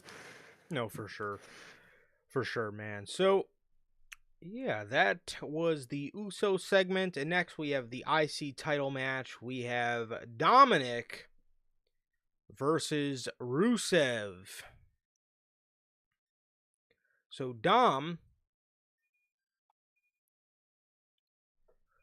he goes over to try to cheat and grab both championships, but Penta is standing in the timekeeper area, and Rusev then throws Dominic into Penta, breaking that whole thing up. Um, Rusev then hits Penta in the face right before he gets back in the ring. Dominic gets caught trying to 619 Rusev with the ring hammer in his boot again. And once the ref takes the hammer, he turns around and Dominic low blows Rusev and hits him with a 619 for the victory, as Dominic beats Rusev literally the same exact, damn near the same exact way that he beat Penta, except instead of him trying to do the hammer in the boot again, he did the same exact thing, but then called an audible and did a quick low blow, which I think is actually, didn't he beat Rusev the first time with a low blow? I'm pretty sure he did. I think yeah, I think he beat him with a low blow the first time. If I was Rusev, I would just start wearing a cup every time I fucking face Dominic. At At that that point, you point, you might as well. But or I would just put You could do the El Grande thing and just put a piece of metal in front of it. So if he tries to do it, he fucks up his hand, man. You never know. You got to start thinking smart. But fine ending to the match. I expected Dominic to win no matter what. And it's way better than just the Judgment Day helping him. So I don't mind these little clever ways to end the match. They can get repetitive, and I really hope they start doing different tactics with him. But it's better than just Judgment Day coming in and helping him. So Yes. Afterwards, Penta jumps back in the ring and gives Rusev a springboard tornado DDT, thus laying out Rusev and staring down with Dominic. I'm sure this is all leading to a triple threat match, at oh yeah, Saturday night's main event, probably. So, Saturday night. yeah, that is that. And we got Becky Lynch versus Maxine Dupree.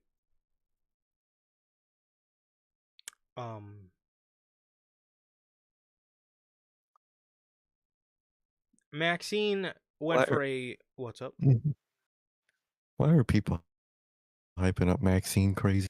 Hey, have you seen this? I actually have not. I have not seen people hyping her up. Dude, with these Becky matches, they are literally, talking about Maxine like she's Kurt Angle, dog. What? I don't get it. No, she's not. I don't even know why these matches are happening. What? Kurt D- Angle. Dead ass, bro, they are. De- I've literally seen multiple times on Twitter putting those two images of Maxine and Kurt Angle next to each other in response to these matches. Dead ass. I'm not even lying with you, bro. And I and don't know they're why. they're they're they're I don't get. and they're serious? They're genuine. They're serious. They genuinely believe she's like going crazy in these matches and being and like dragging off little level demonness. Um well, That's with how bad Raw is. I was gonna say the way Triple H is booking the show, people got to cling on to Maxine Dupree being the second coming of Kurt Angle, I guess. Thing to cling on to. Holy fuck! My God. Maxine Dupree rolls up Becky Lynch for a near fall, and then afterwards, Becky just smacks her with the championship, and she leaves her laying.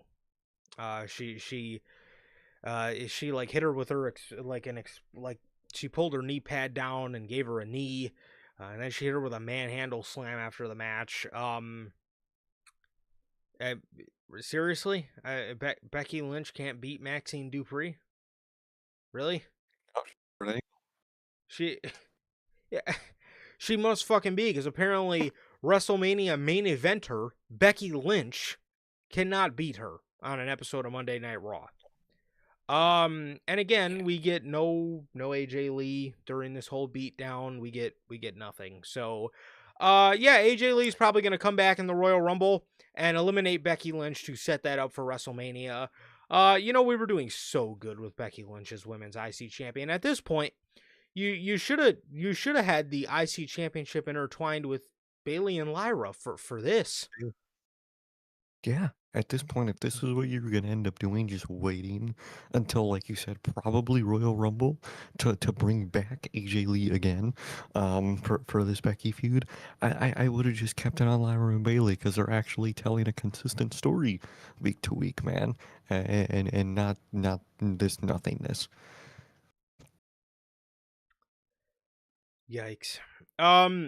Yeah. So I don't know. This is where this is what we're doing.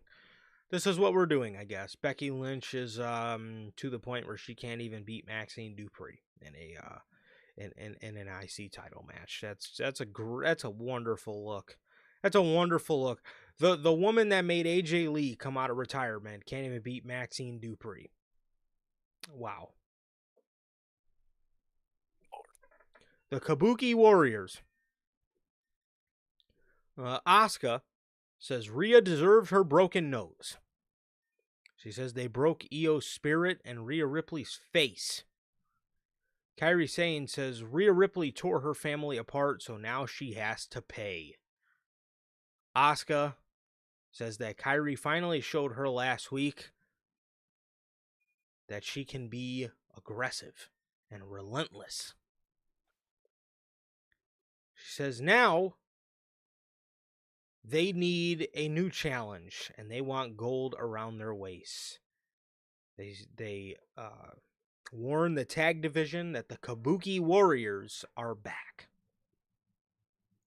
It was fine. It was nice to see Kairi Sane kind of you know, Down for this? yeah, Finally? I was gonna say it was nice to see, Kairi Sane acting heel. So yeah, it Hmm. was nice to finally see her and Asuka on the same page. Exactly. It is nice to see. It was a nice little video package. They're going for the tag division. I'm sure that means they're going to be making appearances on SmackDown for the time being.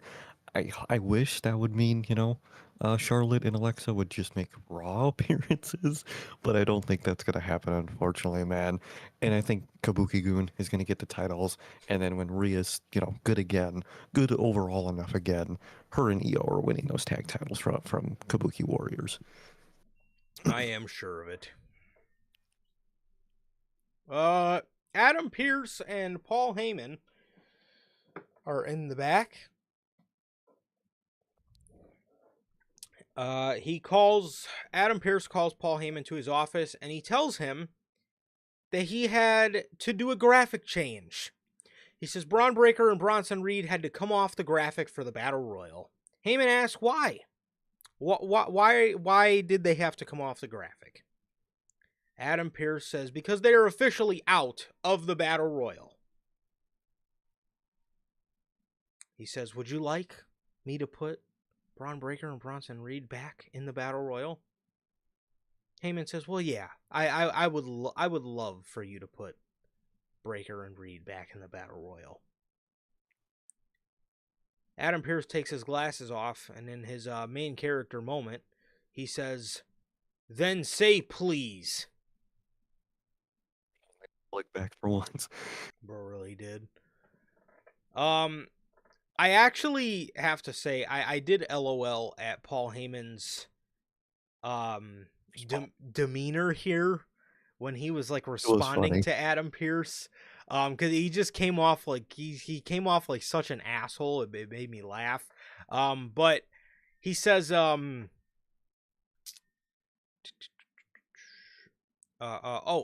says, Mr. Pierce, sir, if you please take it into your kind consideration, can you put Braun Breaker and Bronson Reed back into the Battle Royal? Pierce says, I'll think about it. And he walks in his office, and before he closes the door, he pops back out and says, no. And he slams the door. Paul Heyman then starts talking about how he's been having a rough week and a rough day. I don't understand why, but okay. Literally, but okay. He then turns around, and Becky Lynch is standing there. He says, look, I understand how you may feel, but I had no choice in the matter. Braun and Bronson Reed conspired against your husband because of his injured shoulder. I thought the vision was never about him, though. So technically, wouldn't that mean they conspired against him the whole time? And didn't you say that, you were conspiring against him the whole time? We at least play everything up consistently. If you want to play Heyman as being stressed because, the turn wasn't supposed to happen yet, that I would be down with that. Please elaborate on that and just say that, that was the plan the whole time. But, with the injury, Breaker and Reed, they got antsy and they just did it early. Play it up as that. Why are you switching it every conversation? So, he says he put himself in between the Bronze and Seth. He says, but think about it like this. You're the breadwinner now. Your husband is at home. Damn. I didn't know WWE wasn't paying for injuries now. and Tony Say, Khan does stuff. he still not get fucking paid? Um, I know he's not getting champion money anymore, but like he's still Seth Rollins. I'm yeah. sure he still has a good fucking No, contract. no, man. He's injured without pay. What kayfabe are they setting up here? They're setting it up where Adam Pearce doesn't know what the fuck's going on with his injury, or I guess if you're injured, you just don't get paid. What kind of kayfabe is this? My God. So he says there is a vision that does include Becky Lynch, though. You can have a hot husband at home and an adorable oracle on the road. Just think about it. Is he trying to rizz up Becky Lynch here? I mean, is he trying to be her work husband? I mean, is that what's going on here? Like what the fuck? Like what? This was absolutely stupid. I mean, I understand that Paul Heyman is supposed to play off like he's scared. But I don't know. It just didn't work. It just didn't work. Again, he came off making no sense. And then at the end there, again, it seems like he's trying to rizz up Becky Lynch and get her to get her to be his work wife or something. I don't know what that was about. Becky Lynch then proceeds to make more nonsense out of this. She gets in Paul Heyman's face. She says, "Listen to me, you penguin face prick. Your snake oil salesman crap doesn't work on me, okay? I don't like you. I've never liked you. I've never trusted you, but neither did my husband." Really? Really? Is that why he literally said over the summer that Paul Heyman was the only one he told about the fake injury and the heist of the summer and all that type of stuff? And is that why? Is that why he let Paul Heyman be his adorable oracle for the whole entire summer? And then again, repeatedly made it seem, because I don't know if you guys remember, but in the earlier part of the vision, it just seemed like, at least from the way Rollins used to speak, it seemed like it was just him and Heyman in the group. I mean, he constantly talked about how the only people that ever knew anything was his adorable oracle and his wife. Like that. So he knew it the whole time. He just knew it the whole time, but he just didn't see it coming when he was fucking injured. What logic to so you're suspicious of Heyman the whole time, which that I get. You could be suspicious of Heyman the whole time and kind of you would think at that point you would write it in that he kind of keeps him at arm's length and more of a business related thing than a friendship, but they played it up as a friendship on television.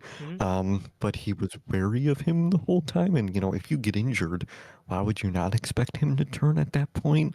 So why was he taken aback by literally the most inconsistent storytelling in the world is this main event shit on Monday Night Raw, dude. Bro, these guys were literally boys. These guys were They were literally boys. fucking boys, man. It's again, he made it seem constantly like him and Heyman were like homies. So to sit Yeah. there now and say, my husband, he never trusted you, he used you. What?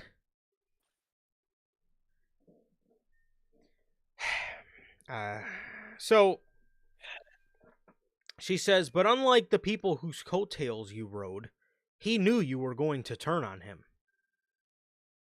He's actually a little surprised it took so long. So long? So long.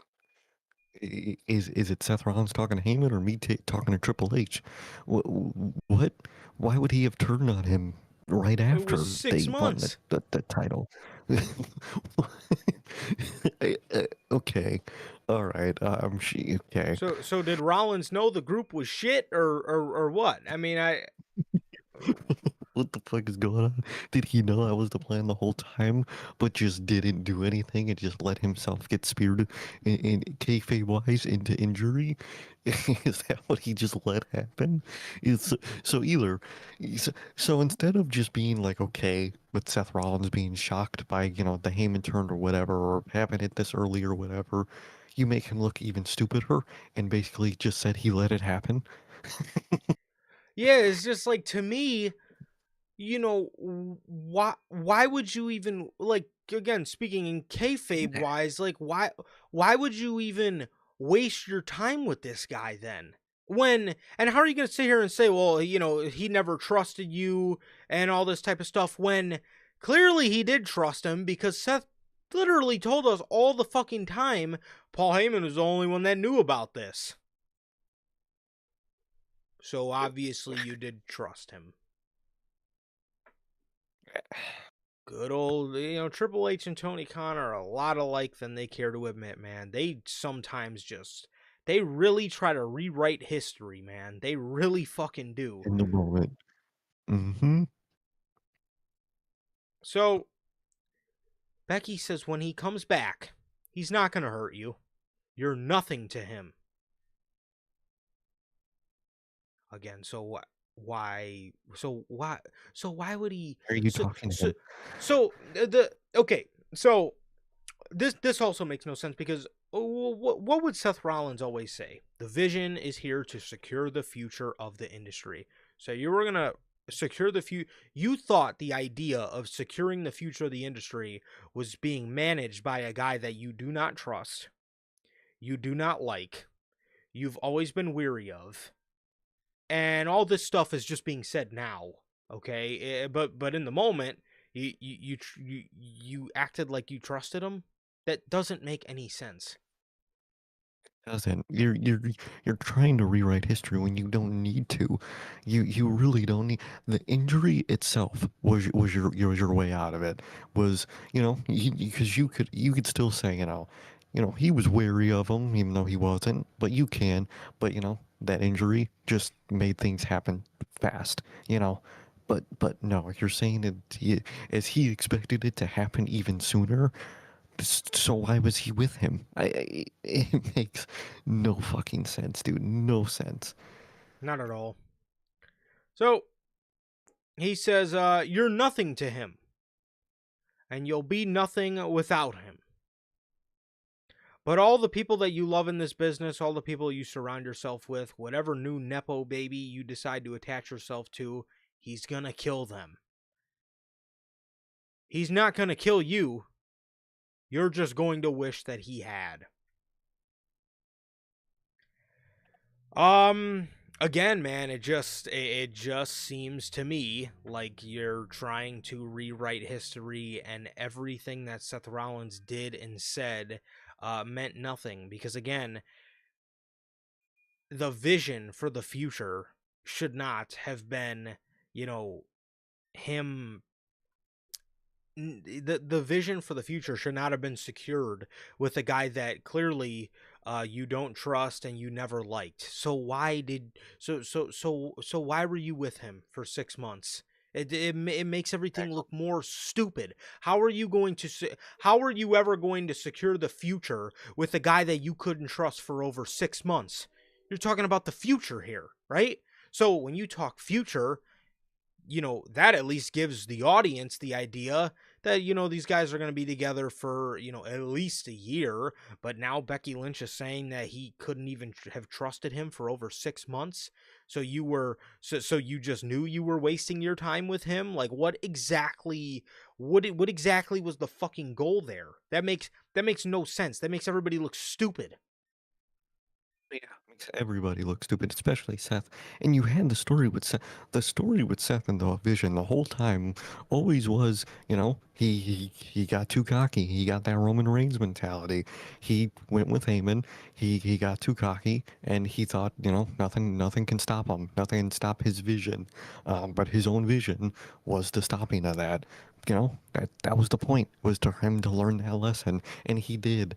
But now afterwards, you're trying to say he knew it the whole time. time and thought it was going to even happen sooner. So why did he do everything he did with Paul Heyman? You're making yourself make no sense for no reason at the end of the day. I don't know why they're doing this with this story. Yeah, I mean, again, it's just it just makes everybody look stupid, man. It just again, it makes Rollins look like a half-witted idiot because why did you walk away at WrestleMania with this guy and start a whole group? Now it would make more sense if Heyman was sad because and he outwardly said this isn't what I wanted to do. But clearly, Yeah. the guy who's so worried about the future of the company can't even stay healthy. And he crumbles under the pressure every single time. He gets hurt every time. Every time, So this isn't what I wanted to do. This is what I had to do. And it hurts me that I had to do it.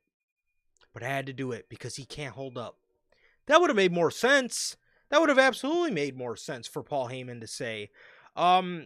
But again, it absolutely makes no sense. I mean, he's throwing the whole blame on Breaker and Reed, just to then again, just to turn around and ask Becky Lynch to be his work wife. Like, how the fuck did we get there? How did we get there? Again, if Paul Heyman was more remorseful about it, because again, he's out there. He's out there hyping up Braun and Bronson, talking about, yeah, this was never Seth Rollins' vision. What? Like, what? So It why did you was. walk away And with him at Mania? Why didn't you just debut with Bronson Reed the night after or with Braun Breaker the night after WrestleMania? That makes no yeah, sense. you already turned on your best friend in Roman, and you literally said in the promo earlier in the night it was for Breaker and Reed. So why don't you just go with them right after and not even go with Seth if that was your plan the whole time? It makes no sense, dude. It would have just made When more it did, sense. It would have just made more sense if all three guys went with the demeanor of Seth Rollins' he failed. vision got out of his own sight because he can't carry the weight of carrying the company, because every time he's in these positions, he gets hurt. That's the story they should have ran with, and that's what I'll stand by, because this whole, this was never his vision, and, Rollins never liked you or trusted you anyways. It's all bullshit. It's WWE trying to rewrite history and make the group out to what it's not. It doesn't make fucking sense. It doesn't make any sense. And again, you're going against everything you showed us as an audience for the past, 6-7 months? It don't make no sense, bro. It doesn't make sense. I hate when WWE does that kind of shit, man. Do not sit there and try to rewrite the history of a group that I've literally watched and reviewed every single week since the group's, formation. Really, dude.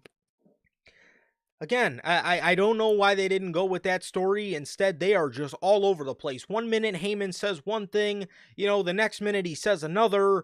It just it makes no sense, man. It absolutely makes no sense. And honestly, it's nice to hear from Becky a little bit of how Rollins is feeling about the situation, but I mean, man, some of the lines she spewed out here just didn't make any sense in Rollins' case either. Because she's trying to play it up as like Rollins was smarter, but by saying he suspected him the whole time makes him look dumber.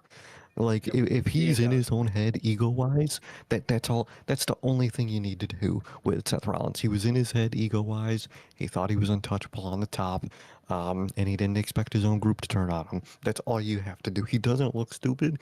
He looks egotistical, and that's just the classic, heel story Yes, and of being too egotistical for your own good. And if you're going to bring Rollins back babyface, which obviously is the case, don't you Thank think God. it would get him a little bit more sympathy to say he's hurt? He believed that you guys were the future. He believed you guys were his brothers. He trusted you, Paul. And out of everybody in the business that should not be trusted It's you, but he trusted you because he thought that he thought you guys believed in what he believed in for the future of the business. And that's how you guys do him.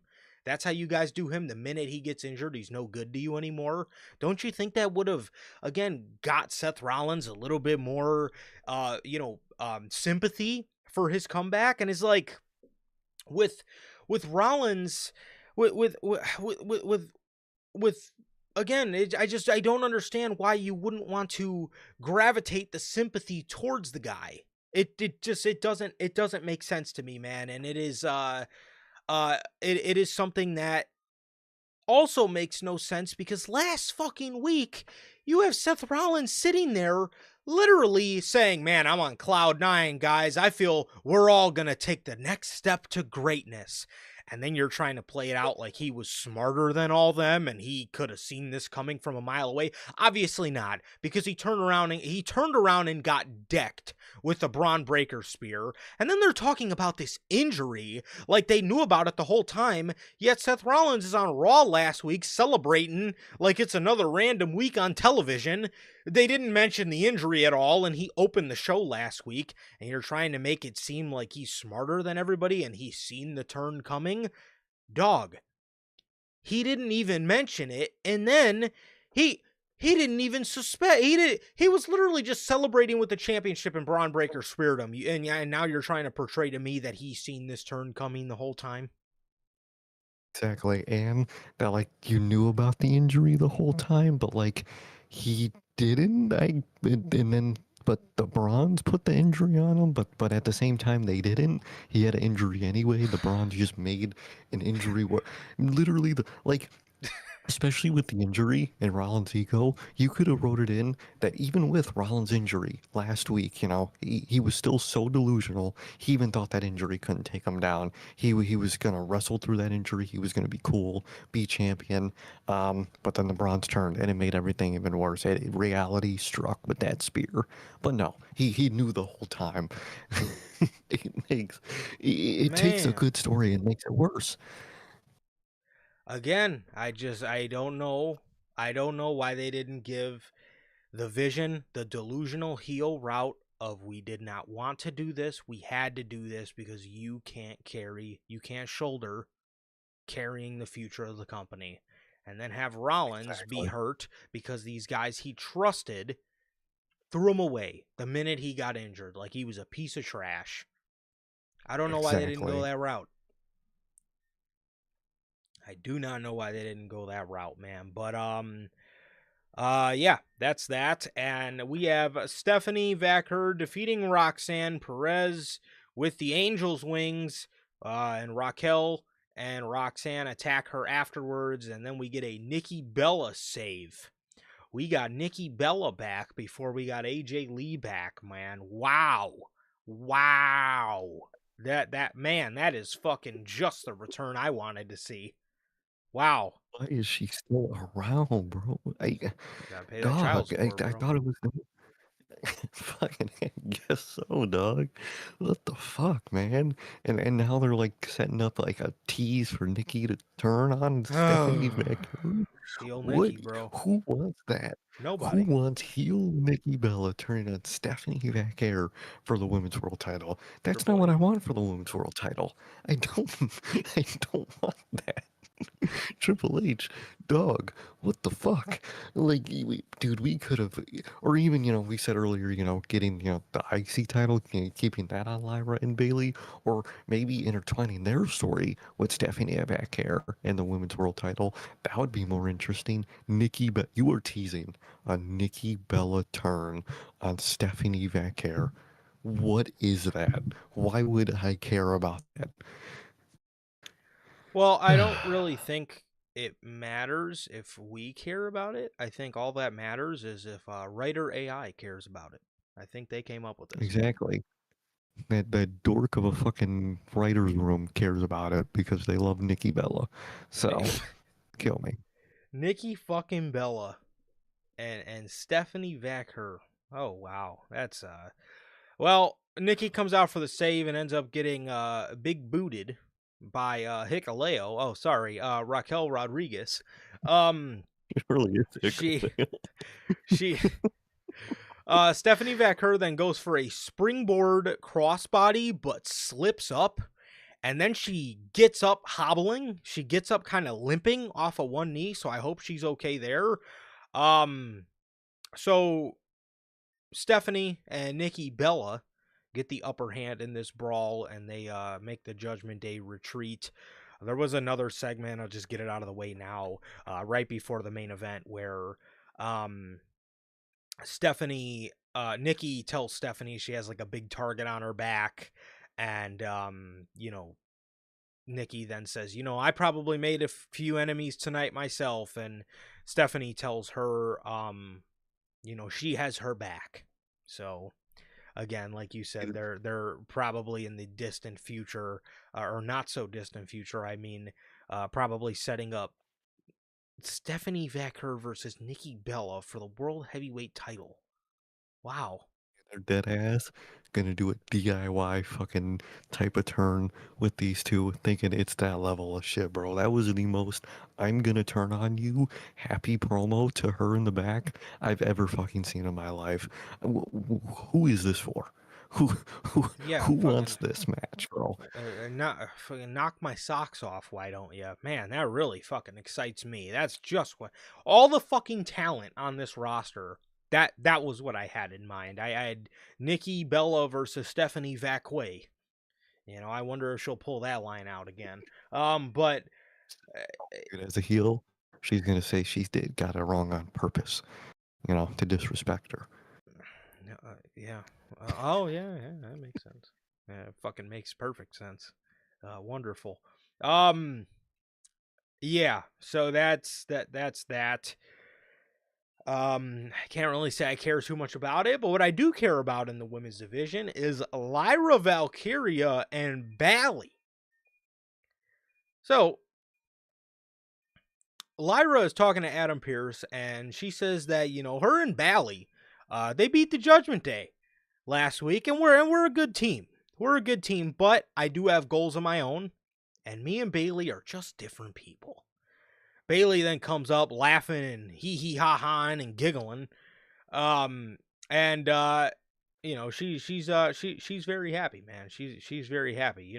With how happy Bailey is, you would think Triple H is actually booking a good show, man. But it's actually you really would think, but it's actually the opposite. So, Bailey says that she has a surprise for Lyra next week because she knows it's her birthday. Lyra says, I don't think that's a good idea. Why don't you just tell me what the surprise is? Bailey is laughing and she says, no, then it's not a surprise. And she says, you have to be patient and wait a week. Now, can you do that? Lyra says no. And Bailey kind of just giggles and walks away. Is she going to turn on her next week? Either two things are gonna happen. Either she's gonna maybe like get them like a tag title shot and like something to like solidify their tag team, status and friendship, per Bailey to like kind of like trap Lyra in with teaming with her for a little bit, or it's gonna be the slime of the century next week and she's just gonna slime her the fuck out. One of two things. Knowing Triple H, him taking his time with thing, I feel like it's gonna be something to like solidify their tag team and kind of trap Lyra in the Becky vortex of teaming with her for a little bit. But she could just slime her out next week. You never know, man. Either way, I'm intrigued. I'm down for both, really. I love the story they've been telling. I love their dynamic. Bailey's hilarious. Lyra's actually really hilarious with like her annoyance and frustration with Bailey. They've been really fucking good. And I mean, it's one of those things where the story's just, to level good to no matter what direction. I'm intrigued and I can't wait to see what they do next week. For sure, man. For sure. Yeah, I feel the same way. I think you should do something that would, kind of I think you should do something that can kind of trap them together for a little bit longer. Just because I don't want to see them, necessarily like break up right now. Or I could Yeah. see I could see Bailey I could see Bailey completely bugging out at the birthday party and kind of ruining Lyra's birthday, if you will. So maybe something like that, but I am very excited to see what this is. But yeah, I could see Bailey kind of going berserk at the birthday party and fucking Lyra's birthday up, and then then they tell the story of, I guess, trying to yet again get Bailey's having Bailey to get Lyra's trust back. So again, so or yeah, I could very well see them getting like some type of tag title shot or whatever for like as a birthday gift. So I think that would be pretty dope as well, man. But whatever it is, I'm in the same boat as you, man. I am intrigued for it. So I'm interested to see what Most these two definitely. ladies do, as they are the best part about the show when it comes to the women's division. So yeah, one of the best parts of the show in general. In general, really the whole company right now in general. So, oh, excited to see what they do next week, man. Yes, we then get the Vision backstage. Braun is telling Bronson, what I really think is we should go to his office, steal his shoes, and leave him laying. I'm assuming they're talking about Adam Pearce, so I guess they're trying to slime Bro out for taking him out of the Battle Royal. They're sitting there pissed off, taking off their wrist tape. Paul Heyman walks up, scared as hell. Braun Breaker says, I don't understand. We came here, the World Heavyweight title was taken from us, and now we don't have a spot in the Battle Royal. Explain this to me.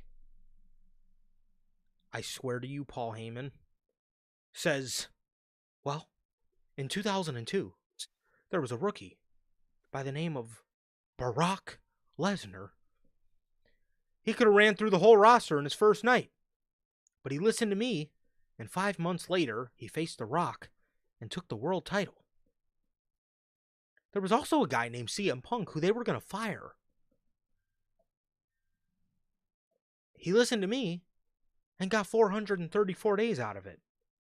And then there was another guy by the name of Roman Reigns who once was the big dog, but nobody remembers the big dog.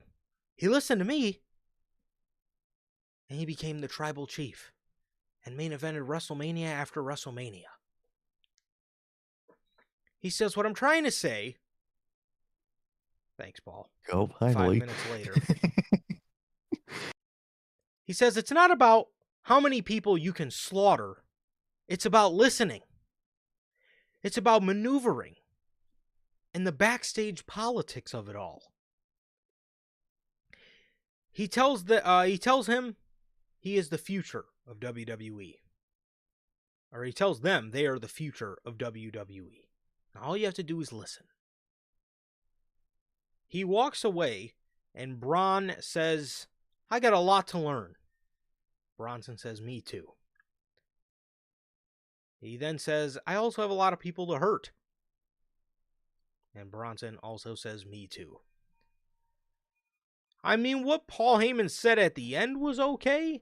Again, it just kind of seemed like he rambles on for quite a bit. So it is, again, it's just kind of seemed like he rambles on for a little bit before he actually gets to the point, which his point isn't necessarily, his point isn't necessarily wrong. I can see what he's trying to tell them, but it just seems with Paul a lot of times, especially recently, he kind of just takes forever to get there.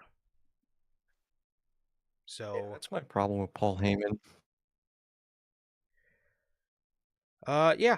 When he So said that in 2002, I just knew it was going to be a whole thing, dude. So it's frustrating, but I do like how, like, Braun isn't, like, aggressive with Heyman. He's more just genuinely just, likes his advice and listens to him. I just wish Heyman would stop the whole 5-minute spiel thing every 2 seconds. yeah, definitely, man. And then the main event, the Battle Royal. Jey Uso came out with his entrance holding a baby, which I thought was absolutely hilarious the way he stared at the baby before he started yeeting with the baby. He like held the baby up and looked at it as if he's never seen a baby before. And then he started yeeting with the baby, which I have to say, the baby was kind of dripped out, man. The baby had Jordan 11 Concords on and a yeet shirt, so it's pretty dripped out, I must say. Oh, he was. I think it was a girl, but I get your point. So Oh yeah, they the- were. My bad. Dominic eliminates Penta and Rusev, who were fighting on the apron. Ivar was in the match, but not Eric. Where is Eric? Yeah, I don't know. Um, Where's the tag team division? No, seriously. I think they are 6 feet under at this point. Sheamus hit a white noise on Ivar to eliminate him. The Usos did a 1D to El Grande Americano to get El Grande out. Thankfully, Rayo and Mayo, I don't think were in this match. Sheamus hit the 10 beats on Finn Balor to get him out. He then went to go for the 10 beats on JD, and Kofi dumped both of them out. And then Sheamus started fighting with Judgment Day, on the outside. AJ Styles eliminates Dominic Mysterio, but the refs did not see it. So Dominic, I guess, therefore, was not eliminated because they were distracted with Sheamus and Judgment Day. AJ Styles eliminates Kofi Kingston. LA Knight put a submission hold in on AJ Styles in a battle royal. What are you doing, LA? What was that about? I don't know what bro was on there, but I guess bro thought it was proper to lock in a reverse Walls of Jericho on LA Knight, so, or on AJ Styles. So I don't know where LA's head was at. He must have thought he was in a submission match. Jimmy Uso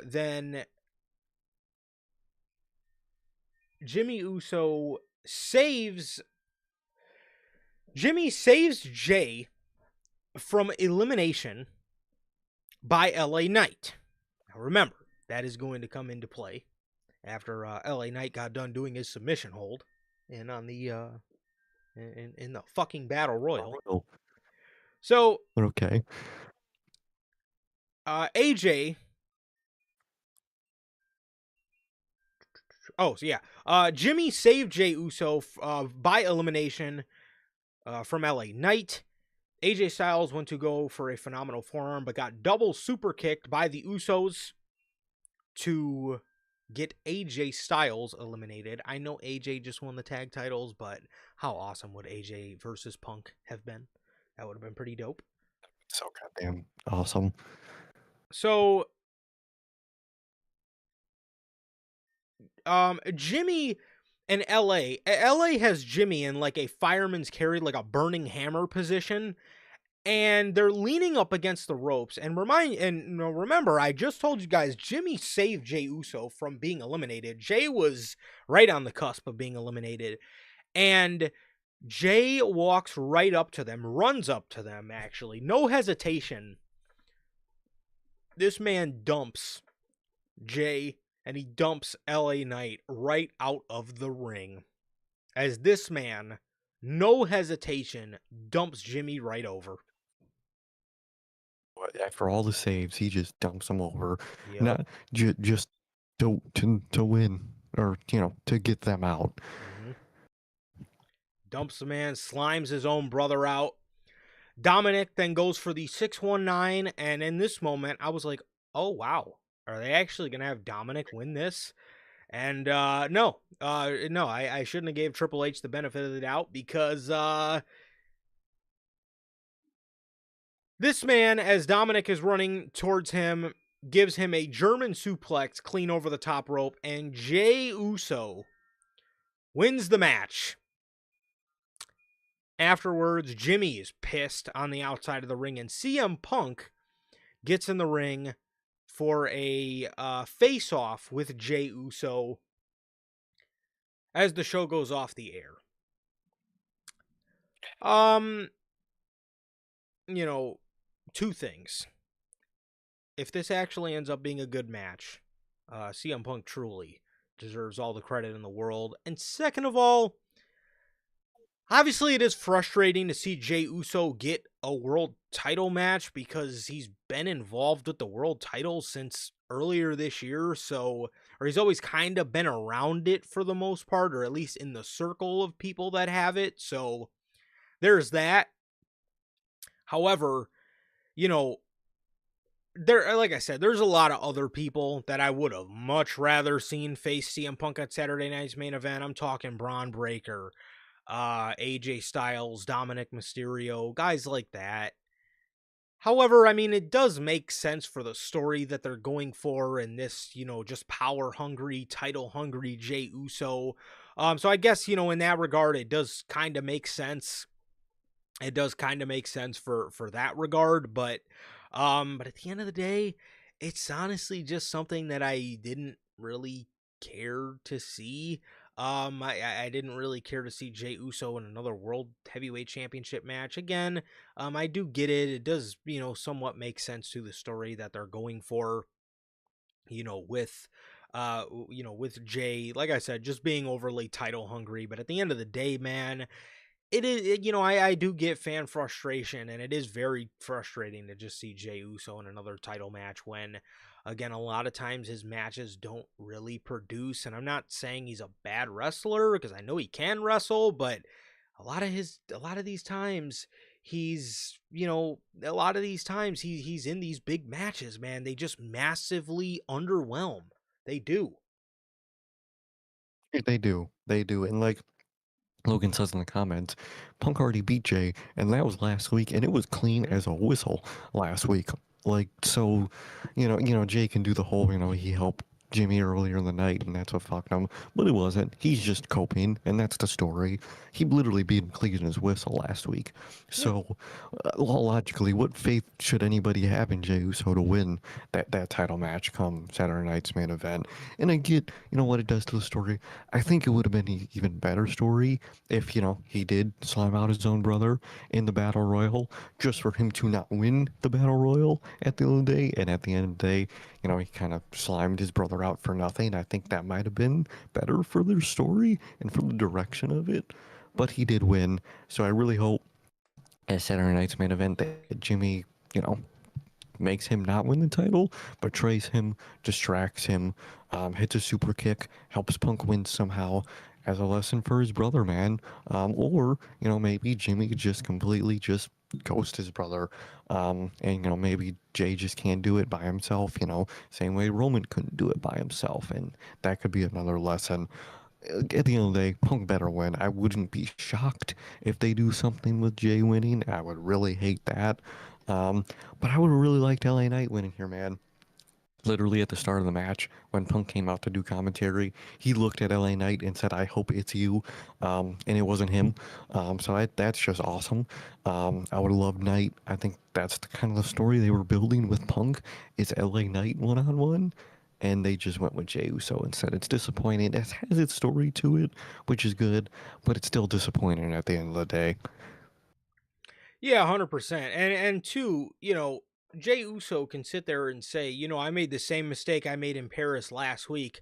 Not really. Like you said, Punk beat him clean as a whistle, and when he came out to save Jimmy, he hardly was touched by the bronze. They hardly hit him. So it's like I think like Bronson like half splashed him in the corner. Like he was not like I could see at Clash in Paris, like he got slimed out with Roman, like he got the shit beat out of him. But last week on Raw, that was not the case. They hardly touched him.